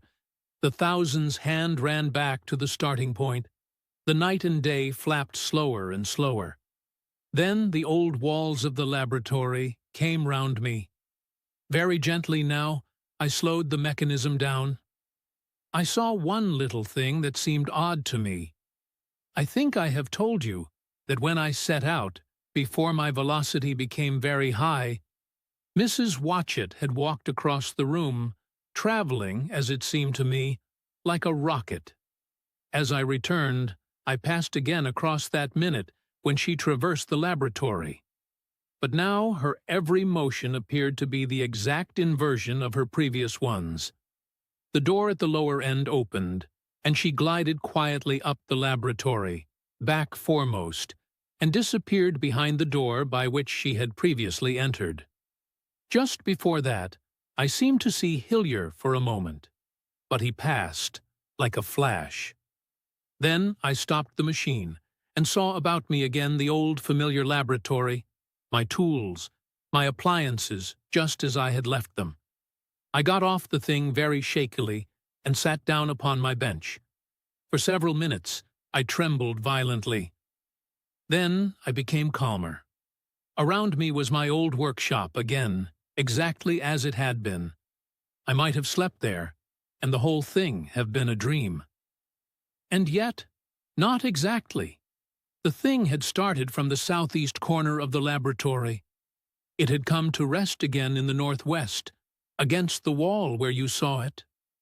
That gives you the exact distance from my little lawn to the pedestal of the White Sphinx, into which the Morlocks had carried my machine. For a time, my brain went stagnant. Presently I got up and came through the passage here, limping, because my heel was still painful, and feeling sorely begrimed. I saw the Pall Mall Gazette on the table by the door. I found the date was indeed today, and looking at the timepiece, saw the hour was almost 8 o'clock. I heard your voices and the clatter of plates. I hesitated. I felt so sick and weak. Then I sniffed good wholesome meat and opened the door on you. You know the rest. I washed and dined, and now I am telling you the story. I know, he said, after a pause, that all this will be absolutely incredible to you. To me, the one incredible thing is that I am here tonight in this old familiar room looking into your friendly faces and telling you these strange adventures. He looked at the medical man. Number, I cannot expect you to believe it. Take it as a lie, or a prophecy. Say I dreamed it in the workshop. Consider I have been speculating upon the destinies of our race until I have hatched this fiction. Treat my assertion of its truth as a mere stroke of art to enhance its interest. And taking it as a story, what do you think of it? He took up his pipe and began, in his old accustomed manner, to tap with it nervously upon the bars of the grate. There was a momentary stillness. Then chairs began to creak, and shoes to scrape upon the carpet. I took my eyes off the time-traveler's face and looked round at his audience. They were in the dark, and little spots of color swam before them. The medical man seemed absorbed in the contemplation of our host. The editor was looking hard at the end of his cigar, the 6th. The journalist fumbled for his watch. The others, as far as I remember, were motionless. The editor stood up with a sigh. "What a pity it is you're not a writer of stories," he said, putting his hand on the time-traveler's shoulder. "You don't believe it? Well, I thought not." The time-traveler turned to us. "Where are the matches?" he said. He lit one and spoke over his pipe, puffing. "To tell you the truth, I hardly believe it myself. And yet—" His eye fell with a mute inquiry upon the withered white flowers upon the little table. Then he turned over the hand holding his pipe, and I saw he was looking at some half-healed scars on his knuckles. The medical man rose, came to the lamp, and examined the flowers. "The gynecium's odd," he said. The psychologist leant forward to see, holding out his hand for a specimen. "I'm hanged if it isn't 1:15, said the journalist. "How shall we get home?" "Plenty of cabs at the station," said the psychologist. "It's a curious thing," said the medical man, but I certainly don't know the natural order of these flowers. May I have them?" The time traveler hesitated. Then suddenly, "Certainly not." "Where did you really get them?" said the medical man. The time traveler put his hand to his head. He spoke like one who was trying to keep hold of an idea that eluded him. "They were put into my pocket by Weena when I traveled into time." He stared round the room. "I'm damned if it isn't all going. This room and you and the atmosphere of every day is too much for my memory. Did I ever make a time machine, or a model of a time machine? Or is it all only a dream? They say life is a dream, a precious poor dream at times, but I can't stand another that won't fit. It's madness. And where did the dream come from? I must look at that machine, if there is one." He caught up the lamp swiftly and carried it, flaring red, through the door into the corridor. We followed him. There, in the flickering light of the lamp, was the machine sure enough, squat, ugly, and askew, a thing of brass, ebony, ivory, and translucent glimmering quartz. Solid to the touch, for I put out my hand and felt the rail of it, and with brown spots and smears upon the ivory, and bits of grass and moss upon the lower parts, and one rail bent awry. The time traveler put the lamp down on the bench and ran his hand along the damaged rail. "It's all right now," he said. "The story I told you was true. I'm sorry to have brought you out here in the cold." He took up the lamp, and in an absolute silence we returned to the smoking room. He came into the hall with us and helped the editor on with his coat. The medical man looked into his face and, with a certain hesitation, told him he was suffering from overwork, at which he laughed hugely. I remember him standing in the open doorway, bawling good night. I shared a cab with the editor. He thought the tale a gaudy lie. For my own part, I was unable to come to a conclusion. The story was so fantastic and incredible, the telling so credible and sober. I lay awake most of the night thinking about it. I determined to go next day and see the time traveler again. I was told he was in the laboratory, and being on easy terms in the house, I went up to him. The laboratory, however, was empty. I stared for a minute at the time machine and put out my hand and touched the lever. At that, the squat, substantial-looking mass swayed like a bough shaken by the wind. Its instability startled me extremely, and I had a queer reminiscence of the childish days when I used to be forbidden to meddle. I came back through the corridor. The time traveler met me in the smoking room. He was coming from the house. He had a small camera under one arm and a knapsack under the other. He laughed when he saw me and gave me an elbow to shake. "I'm frightfully busy," said he, "with that thing in there." "But is it not some hoax?" I said. "Do you really travel through time?" "Really and truly I do." And he looked frankly into my eyes.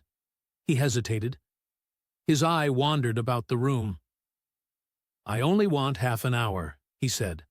"I know why you came, and it's awfully good of you. There's some magazines here. If you'll stop to lunch, I'll prove you this time, traveling up to the hilt, specimen and all. If you'll forgive my leaving you now?" I consented, hardly comprehending then the full import of his words, and he nodded and went on down the corridor. I heard the door of the laboratory slam, seated myself in a chair, and took up a daily paper. What was he going to do before lunchtime? Then suddenly I was reminded by an advertisement that I had promised to meet Richardson, the publisher, at 2. I looked at my watch and saw that I could barely save that engagement. I got up and went down the passage to tell the time traveler. As I took hold of the handle of the door, I heard an exclamation, oddly truncated at the end, and a click and a thud.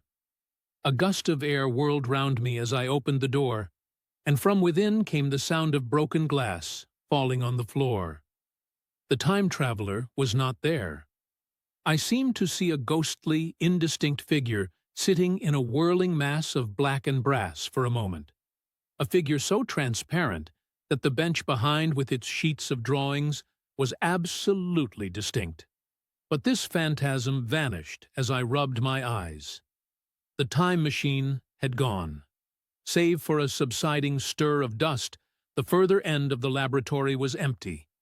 A pane of the skylight had, apparently, just been blown in. I felt an unreasonable amazement. I knew that something strange had happened, and, for the moment, could not distinguish what the strange thing might be. As I stood staring, the door into the garden opened, and the manservant appeared. We looked at each other. Then ideas began to come. "Has Mr. gone out that way?" said I. "No, sir. No one has come out this way. I was expecting to find him here." At that, I understood.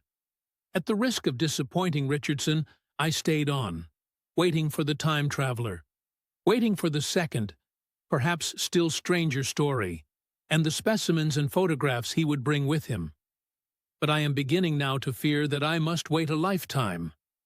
The time traveler vanished 3 years ago, and, as everybody knows now, he has never returned.